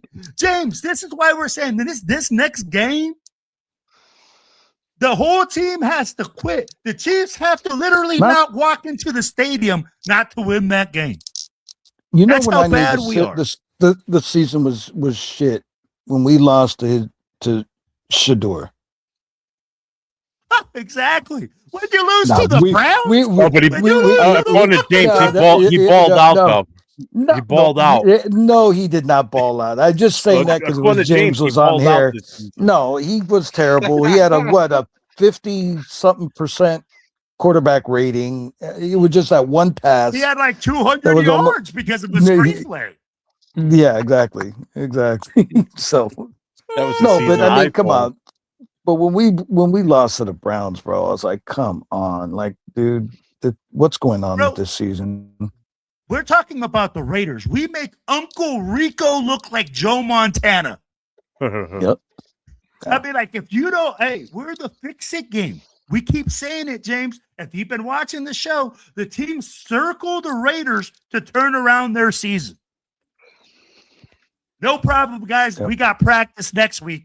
We're playing the Raiders. I remember a long time ago, people used to do that for the Cleveland Browns or the New England Patriots, and now we're that. Yeah, well, Jeff remembers this. Jeff remembers this. I remember, man, when we were the kings of Monday Night Football. Yep. Best winning percentage in Monday Night Football history. Yep. We lost that pretty damn quick. And then shortly after that, then we lost the winningest team in professional sports. Professional sports, not just football. Yep. And then that went away. Bro, just win baby has gone away. I just won baby since week 1. Look at our record for the last 20 years. JLB, our last 20 years. Lost baby. That's what we keep saying repeatedly. JLB. So, dude, you're a fan of the Steelers and the Colts? How's that even work? Fucking confused. How the fuck you got 2 teams? And both in the AFC. That's that weird shit. This that weird shit, man. What do I think about the teams? Pittsburgh's probably going to make the playoffs. Maybe. Depends if they win. Colts dropped. Colts blew it. Baltimore is putting BTA on that Pittsburgh ass this weekend. I'm going to tell you like this. Both your teams are shit. They're not going to the playoffs. Get ready for the freaking draft, just like us, bro. Hey, we got a spot right on the couch, right, for both your teams. Well, the Colts got eliminated, I think. The Colts got eliminated, but I think the Steelers still have a chance. The Colts had the biggest meltdown this season. Yeah, they were at one point the number 1 seed, and they just crashed. They were like, they had an epic meltdown. Right? What happens if the Raiders tie? What happens if the Raiders tie, bro? This is what I want to know. Do we lose the number 1 draft pick if we tie?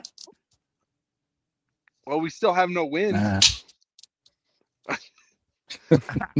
I'd be like, I'd be like, that would be crazy.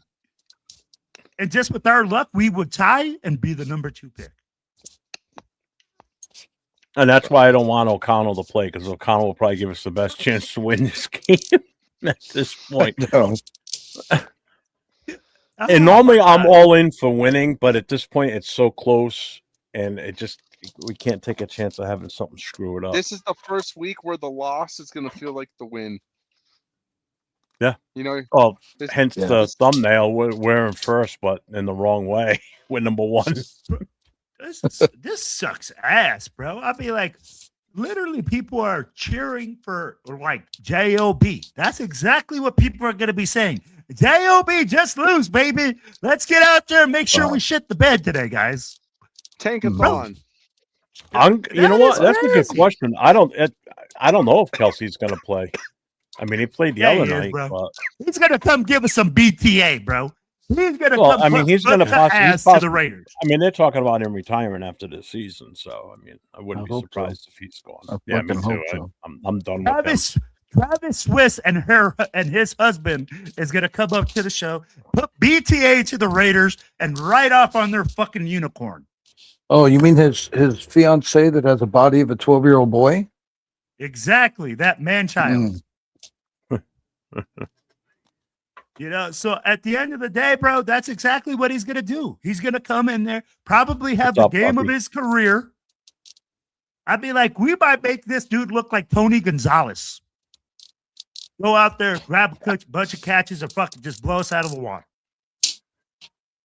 Real quick, Outdoors with Bobby. Dude, my 401 _ Raider _ Jeff. Hit me up on Instagram if you're on Instagram. Friday show. Friday. Yeah, you're a Jets fan. I want to talk to you because I got a show for you on Friday night. I'd love to have you come on. Let's see. Worst thing a fan can be is whiner and Raider fan. That's nasty work. Yeah, that's like me being a Raiders and a Pats fan.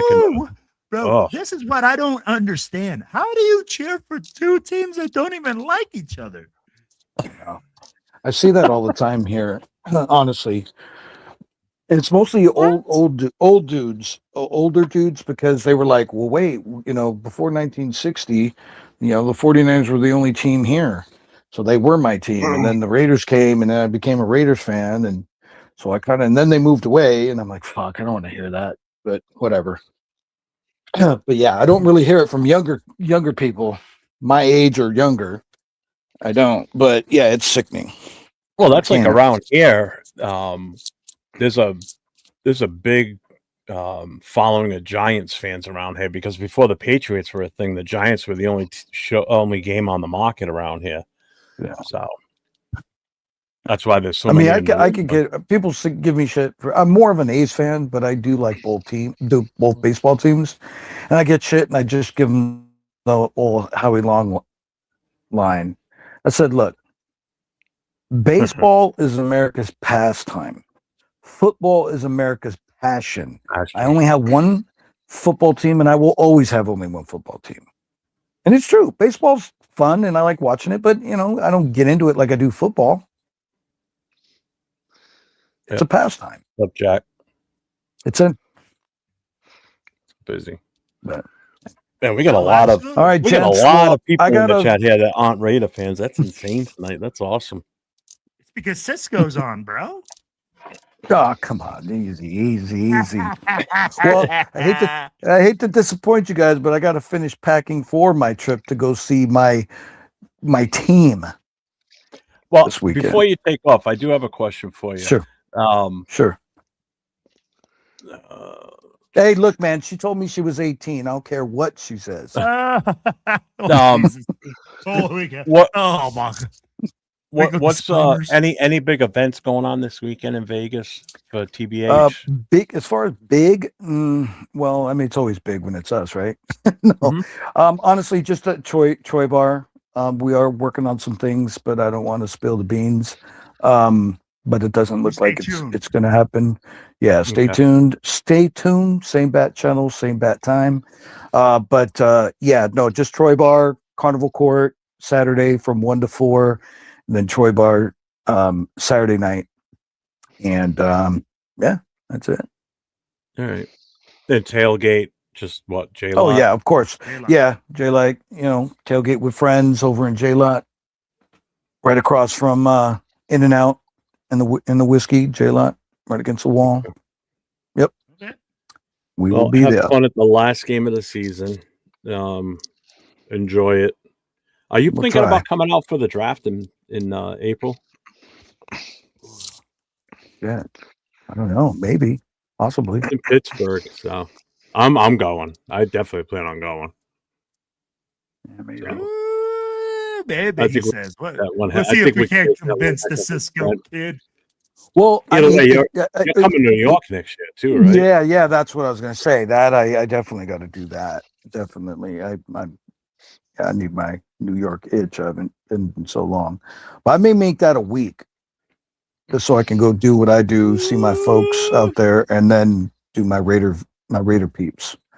A Raider what family. Happens when you get all presidential? You got to go take a week because of all the people that you got to go visit. No, I got a lot of my peoples are out there, man. Got to go say what's up, hang out, see a couple shows, Yeah, sure. We all know. World famous Cisco kid. Yo, thanks out, man. Hey. All right, brother. Fellas, thank you so much for stopping by the show, man. We love you, man. Thanks for popping in. I appreciate it. Always. Enjoy your time. Tell your ladies all right, to fellas. Low. Will do. All right, fellas. Have a good night. And if I don't talk to any of you all, don't blow nothing up. Happy New Year. All right, man. Later. Oh shit, we calling you. We're gonna see what's going on Saturday night with the Cisco kid. What's up, Marcus Banks? What's going on, man? Marcus, I don't know if you have Instagram or whatever. I need you to reach out to me. DM me, whatever. Look me up on Facebook if you're on it. It's full name Jeff LaFontaine. I want to talk to you about my Friday night show. I wanted to see if you want to come on. Watch out, James. Watch out, James. He's gonna get you on his OnlyFans too. Just messing with you. No, James can't come on. Not on that show. He's outlawed. Accident. All right, where are we at? Where are we at? I got to catch up with the chat here. I've been way behind. If the Raiders don't draft Mendoza, they ruin him. I hope the Raiders don't draft him. I'm afraid of that too. And actually, it just depends on who the coach is. If it's Pete Carroll and this coaching staff, oh hell no, absolutely not. Hey, I'll ask you this, James: if you have Pete Carroll as your head coach, do you draft Mendoza as the number 1 pick with him leading charge?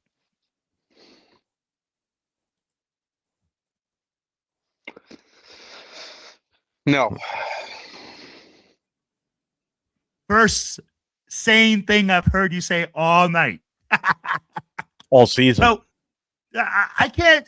That's where I go. Like if we keep Pete Carroll and we have the number 1 pick, I do not trust Pete Carroll to develop the number 1 pick because he continuously has come out and said what?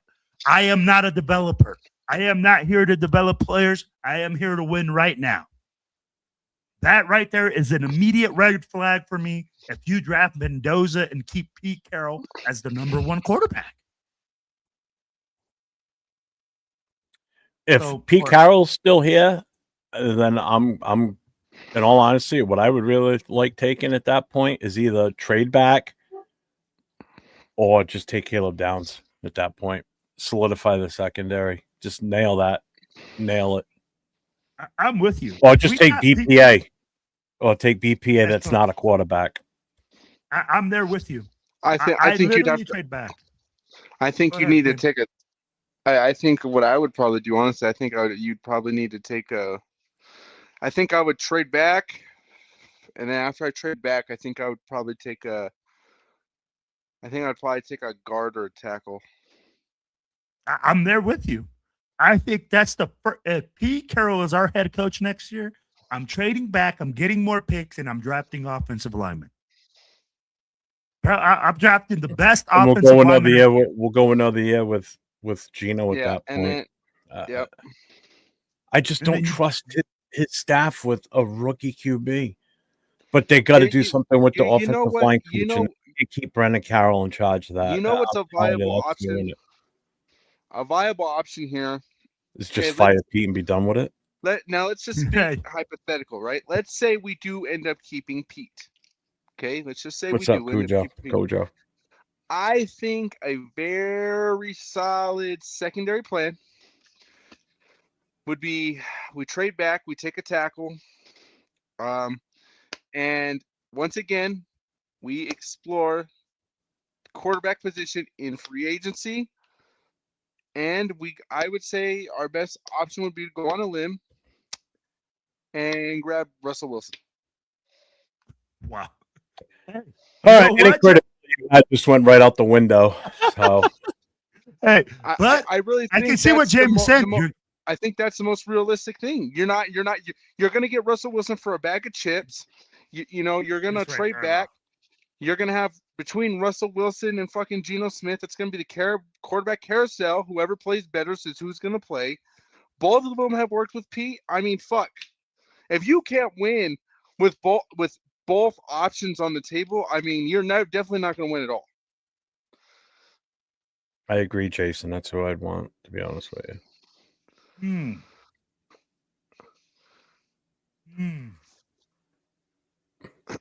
I don't know, James. Chiefs Kingdom's in the house. You're all a cook. I'm not going to lie. Okay. All right, bro. Hey, go on with your bad self. Hey, you got a space right next to us on the couch to watch the playoffs, big league. None of us are going to be upset. I mean, our players and your players will be in Cancun by next Sunday, or by Monday. So it won't make a difference. Hey, fuck Patrick Mahomes. I hope his recovery goes to shit. Jesus. Wow. Better yet, I hope he comes back next year and fucking does it again. Wait. Can you go back to that comment right there, Jeff? Which one? Of course, Pete wants to win right now. Fans are screaming, fire him, and he wants to wait and develop. How does that make sense? No, Pete Carroll was the one that said we're going to win, and we're going to win a lot because that's what I do. He said who said it? Did I say that, Jeff? No, that's not what we were saying. No, I think we all said no. Before you start yelling at people, calm down, Will. I think he just misunderstood what we were saying. We weren't saying.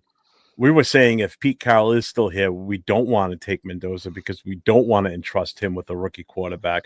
I'd rather go defense or go a different route, trade back, do something different. First of all, we don't want him here. And he himself, Pete Carroll, admitted that he's not here to develop plays. He's here to win. He said that. Pete Carroll said that, not us. Will was just relaying what he said. Yeah. And for me, I'm telling you now. Stop yelling at people, Will. Jeez, I'll yell at whoever I want. The whole idea is to keep people to watch this and enjoy the night, not piss them off. Hey, that's what James is here for. That's what James is here for, is to piss people off. Yeah.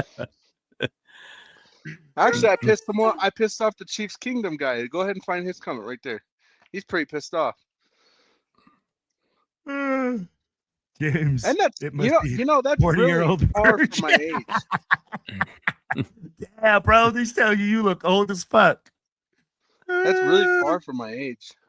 It's far from his age, and he's already got a kid. So you know what's funny about that, Will? It's always the ugly ass motherfuckers that never got a profile picture of themselves.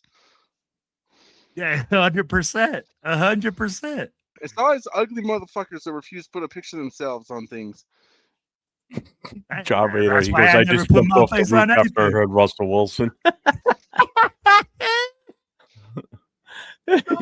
Even Miklo, look at this one.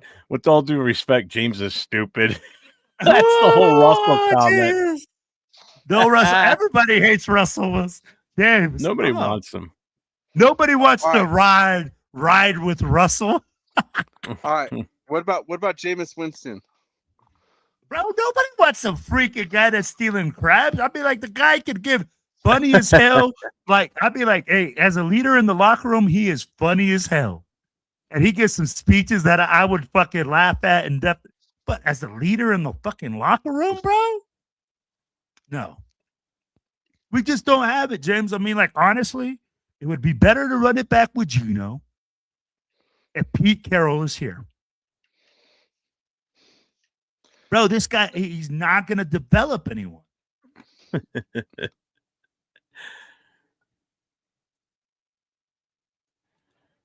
I mean, look, we could run it back with Marcus Mariota.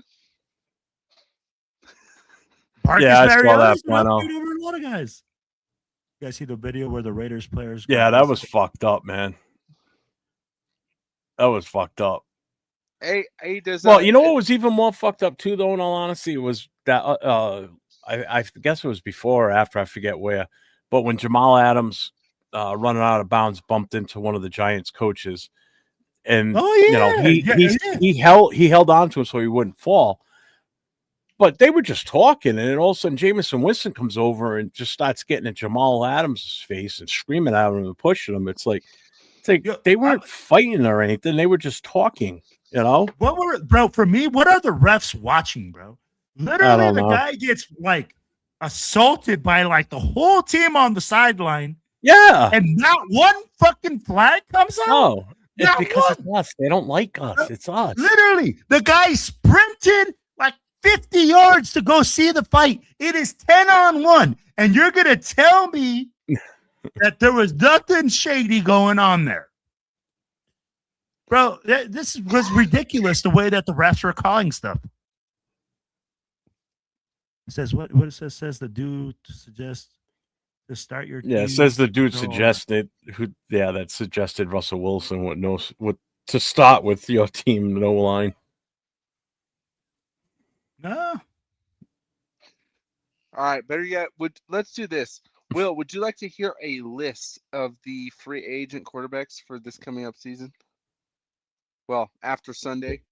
Yeah, just give the top. Just go ahead. Go ahead. Give the names. Oh, okay, I'm gonna start from the bottom to the top. What was no. Start from the top. Stop from the top. Free agents. I don't want to hear about the trash ass free agents. Wait a minute. Free agents for what?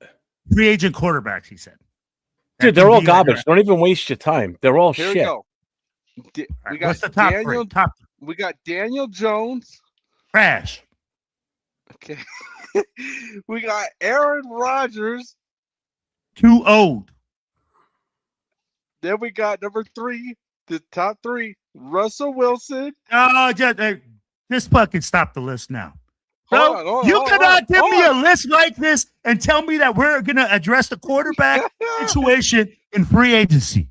Somebody put this guy up, boot him off the show right now with these trash ass players. Yes, thank you. Are you kidding me, James? Are you kidding me? You are a pro patient, bro. Who comes up with this list and says, oh, yeah, we're going to address the Raiders quarterback position with 3 trash ass dudes?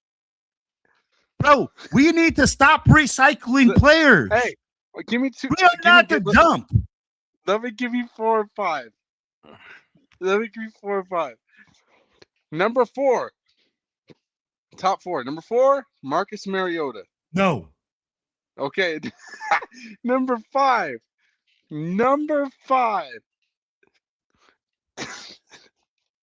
Zach Wilson. But why do you even read this fucking list, James? James, this is the thing. Every single player you said on that list cannot come on this team and make a difference. Russell Wilson. Not one. I told you before you even read that list, because I've looked at that list many times already, and I've said it on shows. It is the absolute bottom of the barrel for free agent quarterbacks. The only way you're going to get anything better than what we have now at quarterback is you're going to have to trade with another team to bring someone else in here that you can trust. Hey, there's no saving this team with a free agent quarterback because those free agents are garbage. Old man Flacco. No, with the list that you just gave me, okay, Jim, if we are to address the quarterback position this offseason, we are literally looking only at the draft.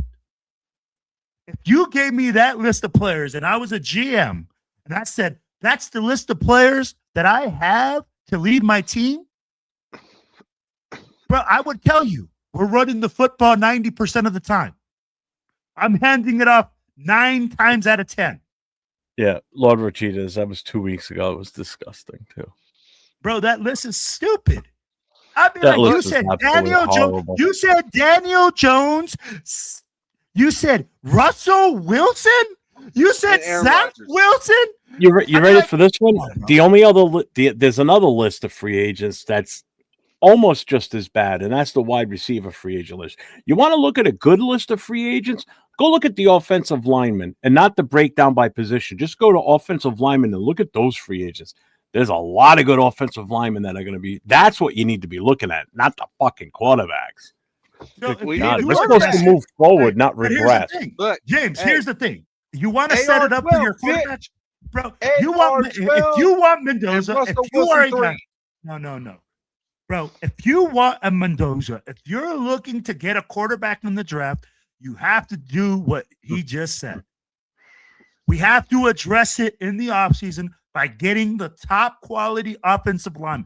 If you get 2 to 3 pieces on the offensive line, then you draft Mendoza, James. That's the solution. Jeff just I don't trust Arch Manning. Yeah. You look at that list. That's 12, God damn it. AR 12. You can bring Aaron Rodgers if you got an offensive line. I don't suggest it because he's 150 years old.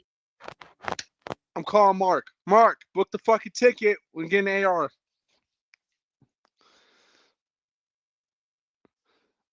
All you gotta do is root for the Ravens this weekend. Oh my gosh. Let's go. You made Ja Ray to jump off the roof twice already. Yeah. Bro, I'm trying to woosah my way through the show right now. This man is trying to make a legitimate Look, stance for freaking Russell Wilson. Look, for the third string quarterback on the shittiest team that just beat us. Either we have Aaron Rodgers and his hallucinogenics or whatever the fuck he is. He has his ayahuasca darkness retreat. His darkness retreats, or we have Russell, Mr. Unlimited. Let's ride Wilson. You know what I'm saying? Let Russ cook. That was Will. I didn't do that one. No, bro. Stop with your shenanigans. Stop with your shenanigans. Okay. You know, bro. You know that. No, you know that. No. I got one more.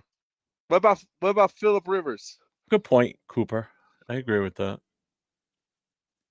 James has just given up his spot on the show, guys. This dude has obviously been drinking way too much today.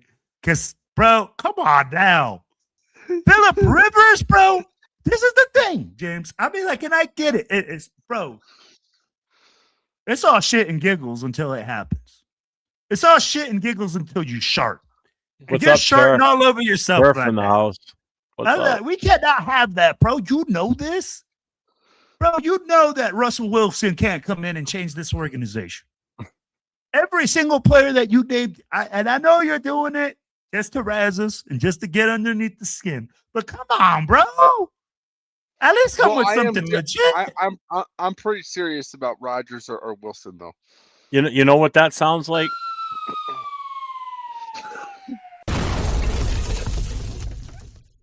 Exactly, bro. We're asking for a car. I'd be like, bro, at least be realistic. Like we said, address the offensive line. You want Mendoza. I've heard you say it, bro. You said, I want Mendoza. You were talking about it. It's right before the show. The way that we do it, if you really want Mendoza, is to literally lock up the offensive line. Bro, if you lock up the offensive line and give Mendoza one or two pieces in the draft. Okay. All right. Hold up. Gunsmoke. It's not y'all. It's that fruitcake down the other end with the number 24 jersey that wants. I want nothing to do with Rodgers. I want nothing to do with Russell Wilson, Flacco, Phillip Rivers. None of that shit. It's that boob down there with the glasses and wearing number 24. Hey, he's the one that's bringing these names up, not me. And not Will. Marcus Russell is up to. God, I'm gonna. Yeah, thank you. Jesus, bro. Jesus. For real? This is what we get, James, for bringing you on right now. Come on, man. This Russell Wilson, a freaking 40-year-old or 45-year-old super ayahuasca up dude. Yeah, and you know what? Man. And there's a name right there. And I've never been on the Kyler Murray train. I would take Kyler Murray over anybody that James has said because 100%. I don't trust any name that James has thrown out there ever at all. I would take Kyler Murray over any of them. And I'm not a fan of Kyler Murray at all. Well, Jeff, I really do like what you said, man. The formula that you came up with to say, hey, getting the offensive lineman in free agency, setting ourselves up to a way to address the situation, because what James brought was factual. There's shit offensive linemen or shit quarterbacks for free agency. We can't address the quarterback position through free agency or through trade because we just don't have the firepower or the blue chip pieces. So if we do address the quarterback position, it has to be addressed with us going after offensive linemen in the free agency and then drafting our quarterback, which then means that we need a guy that's a developer, a guy that's going to develop our quarterback and make him into a winner. So I don't see Pete Carroll being here. But James, that's the only solution, bro. I just jumped into move. Rivers now. Have you seen that? It's my ghost. James, you're making people suicidal out here now, bro. Got him jumping in front of the bus like Frogger. Yeah, James Winston. And this is a Marshawn Lynch jersey. You don't deserve to wear Marshawn Lynch. It's Jonathan Abrams. No, it's Marshawn Lynch. Oh, I don't know why Gunsmoke. Bueno's got that issue too for some reason, and he's a member on my channel too. So I don't know what's going on. Don't disrespect Marcus Russell. Yeah, right. Go play for Football's. The football is bigger than Tyler Murray. Yeah. Hey, Jeff. What? Yeah, hey, I don't know. I don't know if you want to remove that Chiefs Kingdom guy. He's just being a nuisance in the chat. It's words. Does it hurt you? No. Good, because everything you've said tonight has hurt me. It hurt my ears. It hurt my brain. It's hurt everything that's come out of your mouth tonight. If that's bothering, if that Chiefs Kingdom is bothering you, then I'm purposely going to leave them there so you can read it and let it keep bothering you. Hey, what's Money Chuck at? That's the only thing I'm missing right now is Money Chuck. No, you can't. Jeff just said, I listened to James and my IQ dropped 4 points. I don't know how to use the mouse. I don't even know how to use the mouse. I got it upside down. Is that the right way? I don't know. Oh my God. What's up, Eddie? We've seen them. James can't take the heat. Hey, guys from South Carolina. I've been a long-time Raiders fan since the Snake. So many holes in this team and needs a new young guy, just like Jags did. Raiders have pieces, but need way more. Absolutely. We're like a big-ass block of Swiss cheese, and we got to plug them holes to make it. Absolutely. Make it a whole. Jeff, and I hope it's majority of young guys. I'm tired of trying to get these retread guys, these older players. I don't want to see Antonio Brown 5.0. I'm tired of seeing Randy Mosses. I'm tired of seeing Warren Saps come to this team and just suck this team dry for money. Let's develop our own guys. Let's get some homegrown players and let's develop them and make them great. That's exactly what we need to do. Says James going to take the heat.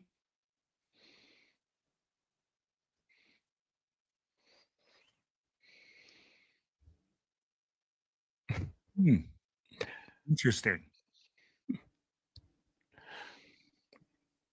I guess Bueno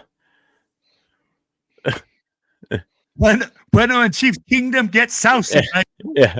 Sousy. Hey, beat up at Allegiant Stadium. I meet you up at Allegiant Stadium. They're going to have a rumble. That's Rumble in the Jungle.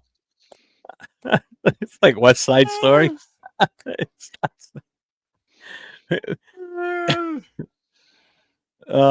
So where were we here? So we already talked about Max. Talked about this. Really nothing to talk about this game. There's no talk about what do we think they're going to be the strategy. Who's going to be the X factor?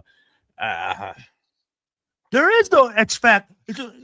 That's why I said, none of X Factor all season. X Factor was Geno Smith throwing interceptions to the other team. That was the hope. I don't even want to do predictions because it's useless at this point. It's gonna. Okay, James. Shit. What's your prediction here, Jim? Give me the prediction for the game. We have to at least give. I'm gonna predict something. We're gonna straight take BTA. It's gonna be 28-3. And Raider Nation is going to walk out there screaming, Raiders, because we just secured the number 1 pick. That's my prediction. What do you got, James? Honestly, I think you know what, James? It doesn't matter what you think. I'm going to go with let's go with the Chiefs 20-10. 10? Where are we gonna get 10 points from, James? A field goal and 1 touchdown. 5 safeties. We're gonna get 5 safeties. You just said Ashton Genty or Zeus. I could believe Ashton Genty. But, bro, 10 points. I'm like, I think you're giving us too much credit. No, we scored 10 points last week. Oh man. But at the same time, I'm like, no, bro. But we had all starters in last week. And that's how sorry we were with our starters. And now you're telling me we're going to score 10 points with our backups? Yes. Oh, there you go. Saturday games are Seahawks and the Niners, Saints and the Falcons. Ooh. Saints and Falcons. Why the fuck have they got them on? Because they suck. So you got to have some sucky game and a good game. Seriously, so watches the good game. Bro, I'm not watching the Falcons game. I'm watching them Sea Chickens and Winers game, though. I'll watch both games. I watch football regardless of the who's Saints playing. and Falcons game will be before the Niners game. So yeah, Seahawks Niners is the night game, I believe. Yep. As expected. Anyways, yeah, I gotta go. No. It's Carolina and Tampa Bay on Saturday at 4:30, and then Saturday night at 8:00 is Seahawks 49ers. And that's right. The Steelers and the Ravens are the night game on Sunday.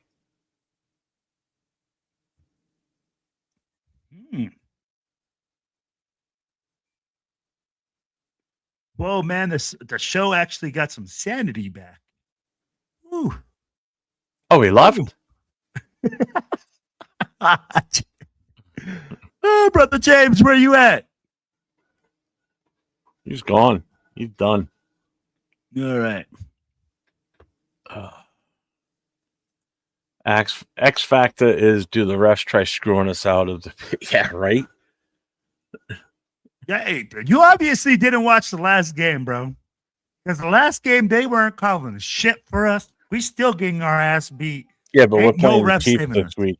They may do it. They may do it for the Chiefs' favor. So we get the win. Oh, man, that's terrible.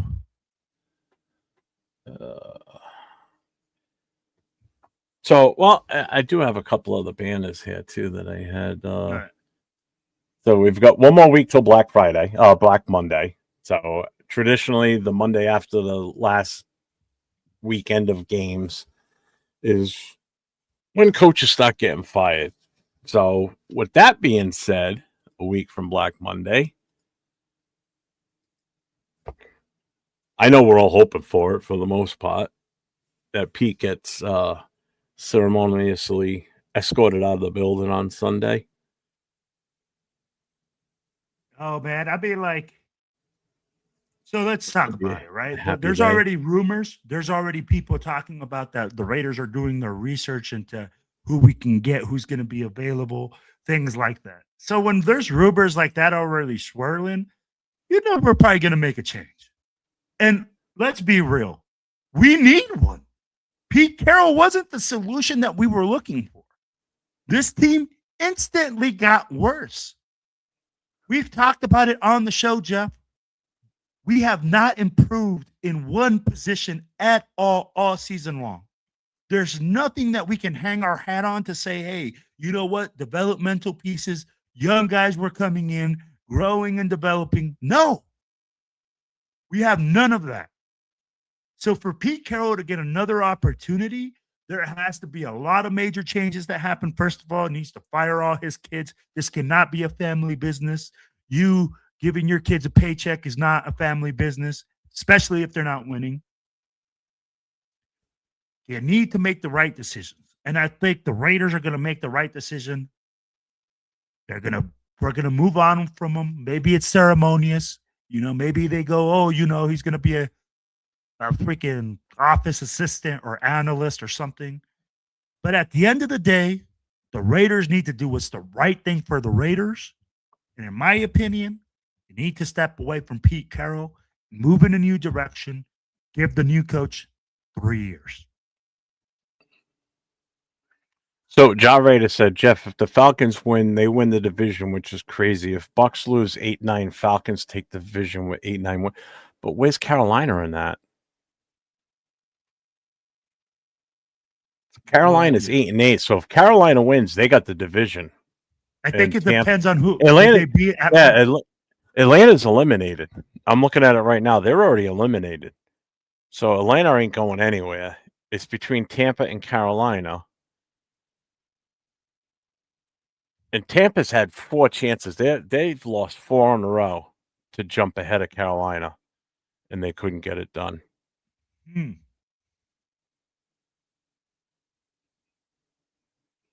Oh, yeah. So that's like the only playoff spot that's still up for grabs is that one.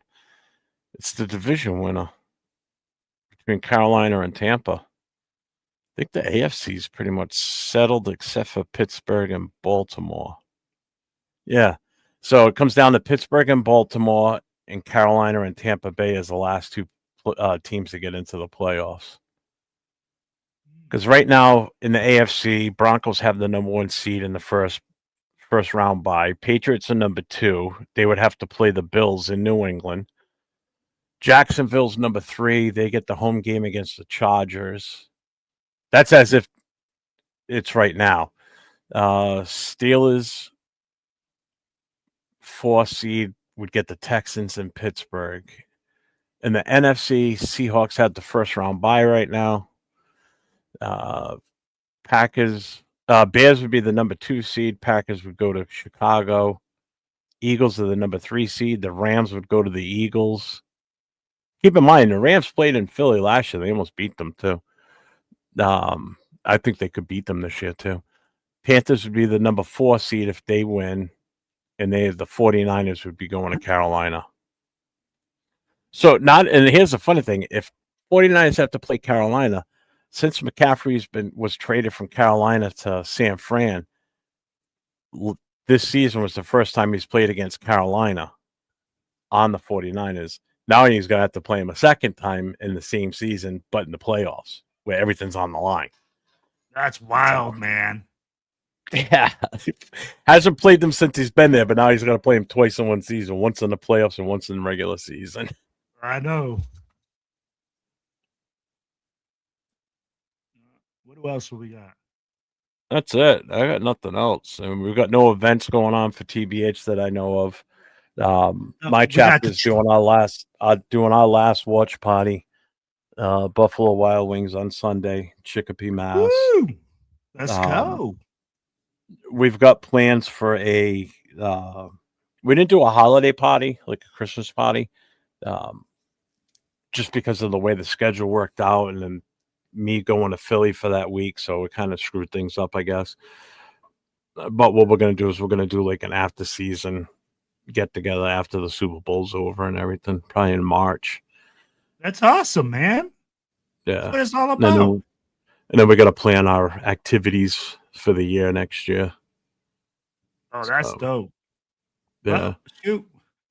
I got some event news. Hey, May 31st, guys, what I want you guys to do, if you guys are a part of Raider Nation, is lock in your calendars, man. We got TBH Reno throwing out the Northern California, Northern Nevada barbecue. It's going to be a big event, man. They're going to be having a whole bunch of chapters come out. Raider Nation, they'll have a car show. They'll have all sorts of stuff. So make sure that you guys, if you guys have an opportunity, or if you guys are in the Northern California, Reno area, please stop by, man. Come enjoy.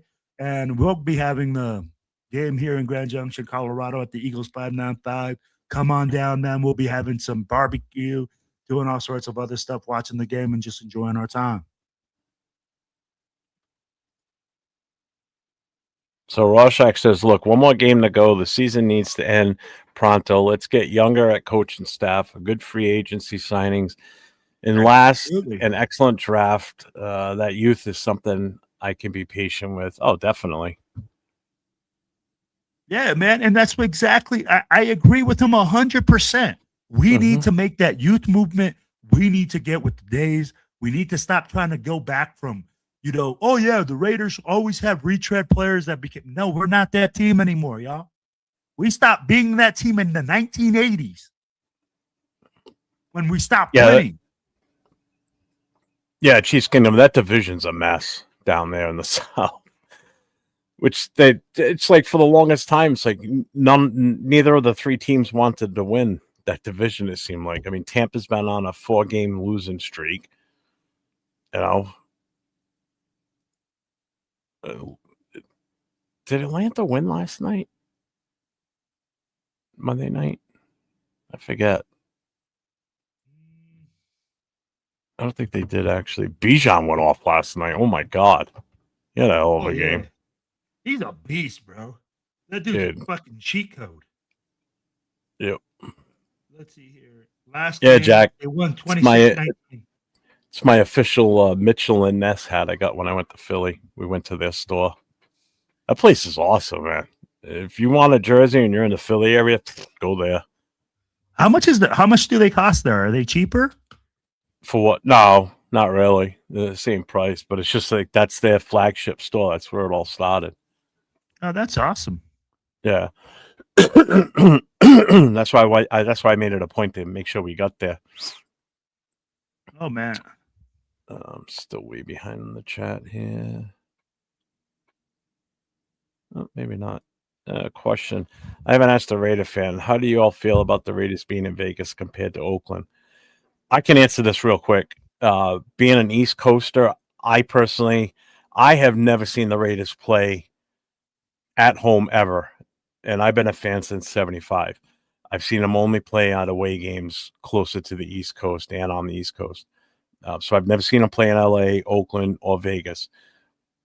That question is better suited for somebody that has gone to games in LA, has gone to games in all three, basically, to get their take. Like a true Oakland fan from Oakland themselves, from Oakland themselves, they're gonna have a different take on that than I would. Like, it doesn't affect me like it would somebody that lives in Oakland. I do know that friends of mine and Will's that are natives to Oakland don't like using the Las Vegas term because they still feel as though Oakland is still the name, not Las Vegas. But I don't know what your feeling is on. Man, I don't give a damn whether it's as long as the name Raiders doesn't change. I don't care. We could be like on the moon. We could be Raiders moon. Guess what? I'm still in my Raiders gear. As long as the shield and the logo doesn't change, I'm riding with my team. I'm not a City fan, and I get it, man. A lot of people are City fans, and I respect that. That's their thing. But for me, I ride with my team. And if the freaking team is in North Dakota or in fucking Pluto, I don't give a damn. That's who I'm cheering for. I got it. I definitely get what you're saying 100%. Right.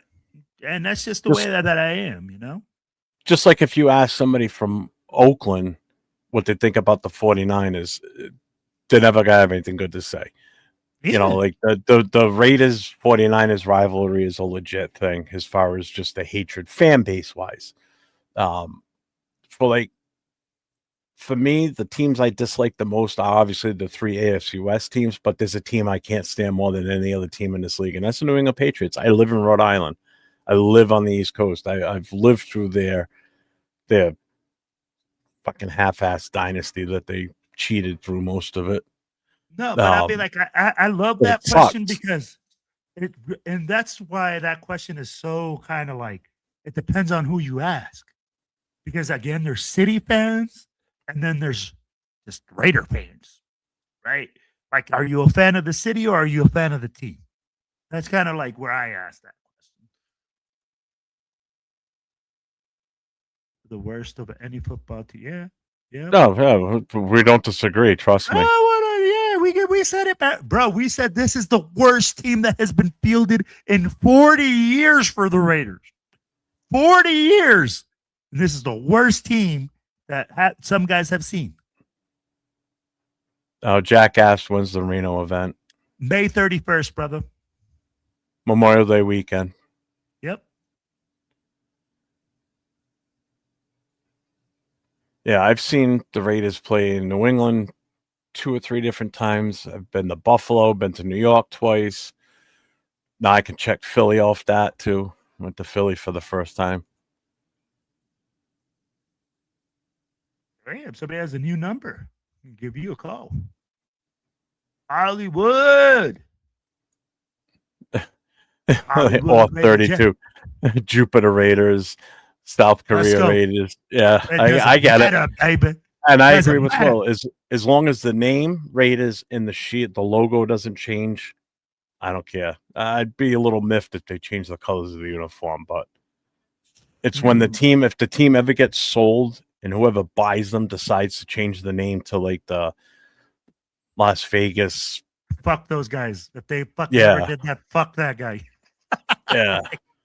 You plan on buying the Raiders and changing the name. Fuck you. Yeah, like the Las Vegas Gamblers or something stupid with a couple of dice on their head.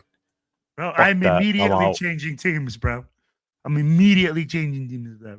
Yeah. Yeah, hey, I'm with you. I'm with you right here, baby. Every day, all day. That's what I do. Let's see. Fanson 74 grew up in Vegas. Still think of them as Oakland Raiders. Nice that Davis can pay top dollar to coaches and best equipment instead of missing coaches we can't afford. That's just it, too. That's the way I look at it. Is Mark Davis has already admitted himself. He finally came out and said that, hey, I'm not a football guy. He's a businessman. And him moving the team out of Oakland because Oakland wasn't going to give us a stadium. He didn't have the money to build a stadium. Going to Vegas was an automatic shot in the arm to the wallet for this team. I mean, the team is going skyrocketed in court, and what the value of this team is and how much money he's got. He could walk into a bank right now and take a loan for $2 billion, and they're going to give it to him because he's going to make that money back in one season, basically. Absolutely. So he's developed equity in this team. He could write a check for anything he wants pretty much at this point. So this was a smart business decision for him to do it. Was it better for the team and the fans? Not really, but we wouldn't be able to afford the coaches, or a lot of these signing bonuses. Remember, all that shit comes out of his pocket, not the salary cap of the team, So, and that's why I know, I don't want to get too far into it, but yeah. I'm with you, bro. Raiders Galactic Coalition. It doesn't matter. Freaking universe. Raider universe. What's up, Big Easy? Bro, I'm still cheering for this team at 2-14. You think I ain't gonna cheer for them when they move to Seattle or whatever? Shit. Jeff, what if a Dunkin' Donut is put on the helmet? They become the Las Vegas Donuts.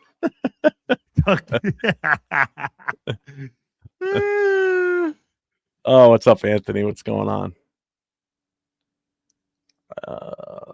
Let's see. It caught back up to the chat. Great point, Jeff. And Oakland was such a piece of shit in how they treated their teams. Yeah, I mean, look, they ran every sports team that was in that city out. Yep. They don't have a single team left. They're all gone. So what's that tell you? It's not the owners. It's not the teams themselves. It's not the fans. It's the city not willing to work with them. But again, I mean, how much money does the city have to do anything, though? That's the other problem, too. Exactly. I agree with that. It's not like they're a super rich city. 100%. Dream replacement for Pete Carroll. Where do we start? Ultimately, I know I keep saying I want an offensive-minded head coach, but I would take Robert Saleh in a heartbeat. Right now, because you did Robert Saleh, I don't want to give the same answer. That's kind of like I got it. Bullshit. I'm gonna go with either Shula from the Rams, the guy that's right underneath McVay, or I'll go with Clint Kubiak coming in as an offensive coordinator guy. What's up, Raider Nation 510? What's going on?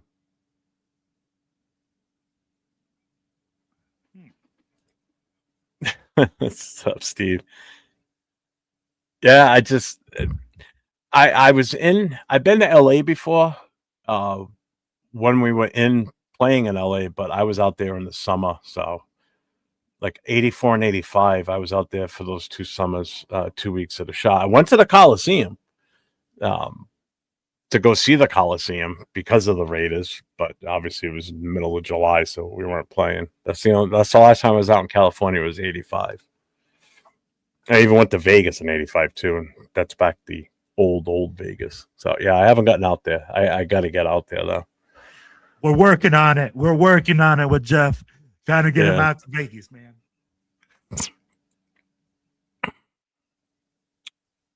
Let's see. Where are we?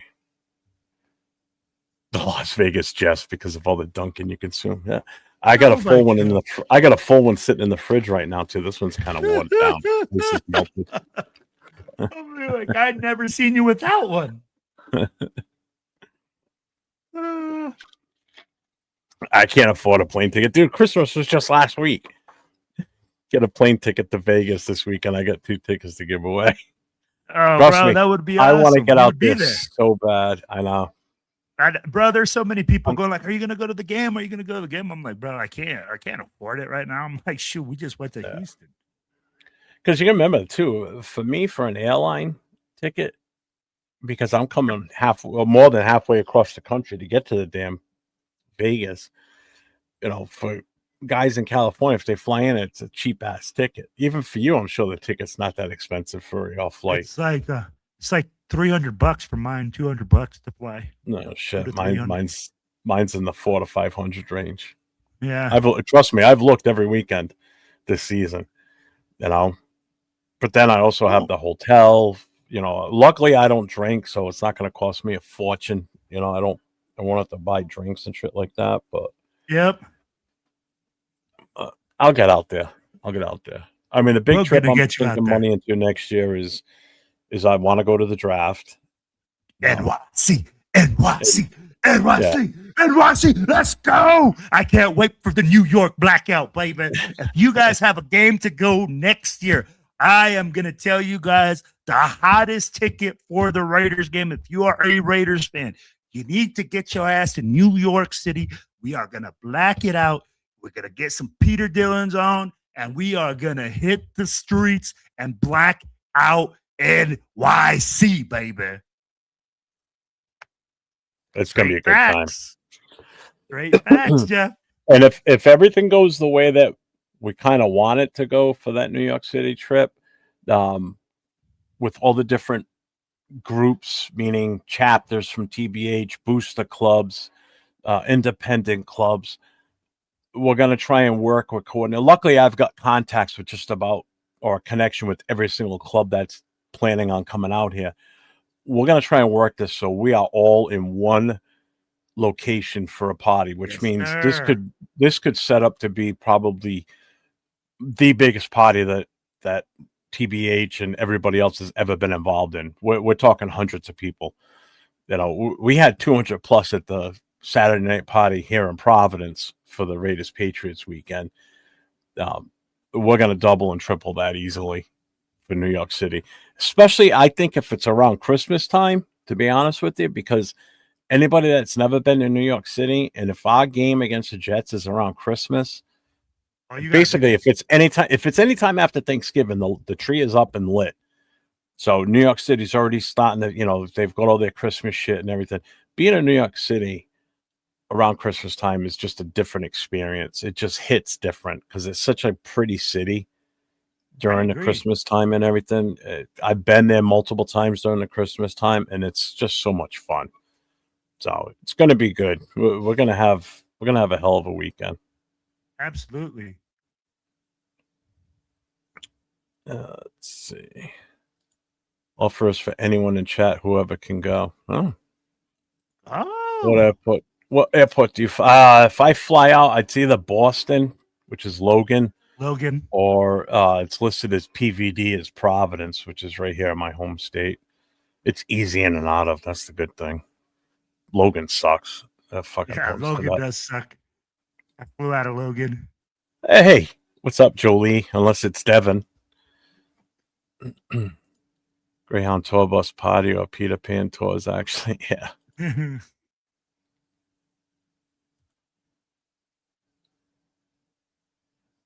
Okay, good. I'm glad the kids are good. How's Raider doing and everything? That's Jolie, which is Devin's wife. The mom and dad of Little Raider. Oh. Yep. They pop in every now and then. Nice. You got anything coming up that you want to promote or? No, the one show I do want to promote though is Raider Jeff is going to come out on Fridays, guys. And I'm going to tell you, man, this dude is one of the hardest workers out here for the nation. And he now is opening up his platform to other fans. So come on Friday nights, man. He always had a great show for the Friday night mic drop. Had to go went on a different direction now, doing some different things, opening up his platform. So if you guys are a part of a different team, I know we have Chiefs fans, we've had Jets fans stop by. Man, come on to that show, shoot your stuff, let Jeff know what's going on, and interact with us, man. We're trying to grow the platform. We're trying to get 401 Raider Jeff Productions out there to all sorts of teams. Hey, that's what it's all about, man. And you know what? Hey, you'll see me on a couple other different shows this week. I don't know exactly like what days because, I just kind of jump on from show to show as opportunities come. But guys, I know that, hey, I might be on the Raiders Unfiltered with my boy Jay Raider, probably after the game, probably complaining, doing the same old shit, talking about how much we suck. That was fun Sunday. I haven't done a watch party game since I saw you, man. Thursday night game. That was fun. That was a good show. So everybody that knows the shows I'm on, normally on Wednesday nights we do the Raider Connection, but because it's New Year's Eve, we're not going to be doing the Raider Connection this week. We will be back next Wednesday. We're doing a New Year's Eve show, right? From what I heard. Possibly, I don't know yet. If anything, it won't be until after midnight my time. Yeah, no. Hey, so stay tuned for that one, guys. Yeah, you may see us on tomorrow night once it hits midnight my time. And probably stay on until it hits midnight West Coast, so we can ring in the New Year's as it floats across the country. But yeah, so there's no Raider Connection tomorrow night. So everybody hopefully has a good, happy New Year tomorrow. But we're going to say that before we leave. There is no Raiders Coast to Coast on Thursday, which is New Year's Day. But Friday night, September 2nd, at 9 o'clock Eastern Time, 6 o'clock Pacific, a brand new show called No Huddle. That's my show. It's going to be me as the only host on the show. And I'm going to be allowing fans of other NFL teams. It's not a Raiders strict show. It's going to be open to all 32 NFL fan bases. So if you got a team that you want to come on and talk about, talk your talk. Is your team making the playoffs? Is your team out of the playoffs? Coaching issues, players, contracts, whatever. Come in. You'll get you a chance to go ahead and talk.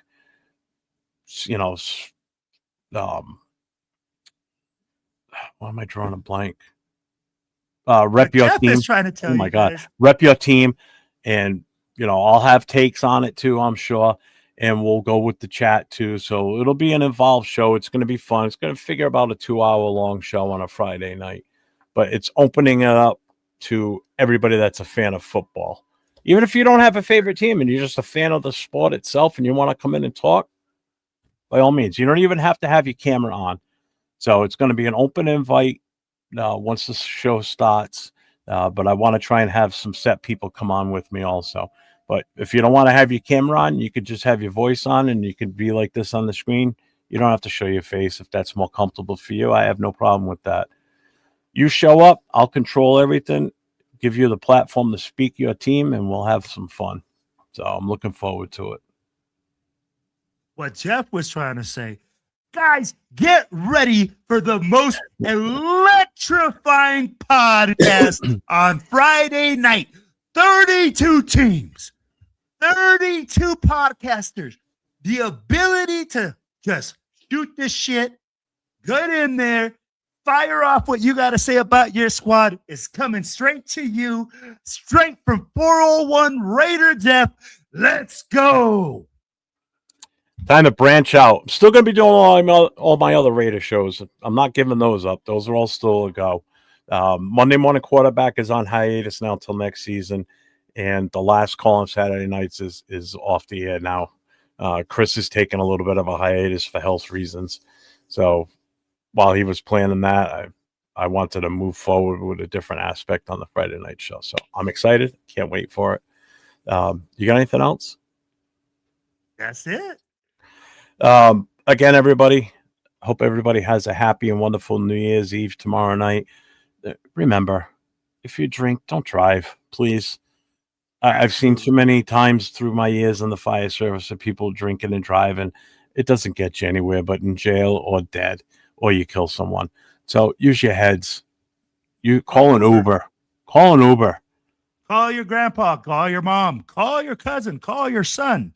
Call somebody. Yep. Just don't have to call 911, please, for the love of God. Yep. Don't have to make that phone call because that's not the one you want to make. So until next time, everybody, as I always say, stay safe, go Raiders, and everybody have a wonderful and happy New Year. Trees all shake and quiver and quake as he robs them of their gold.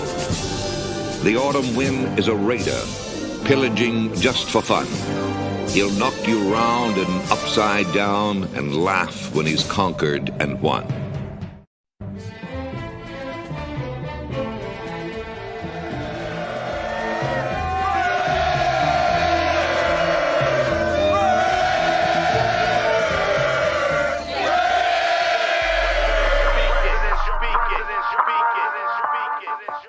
And I approve this message.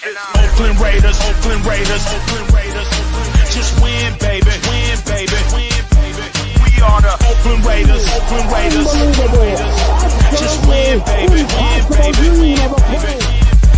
Don't need no invitation. We are that Raider Nation. We rock that black and silver. We make them shake and shiver. We make them reconsider.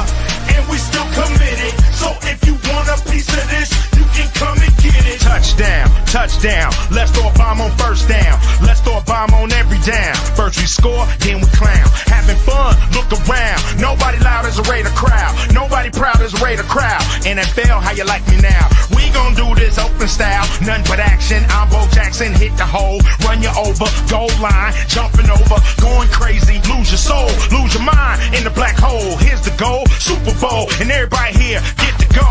Don't need no invitation. We are that Raider Nation. We rock that black and silver.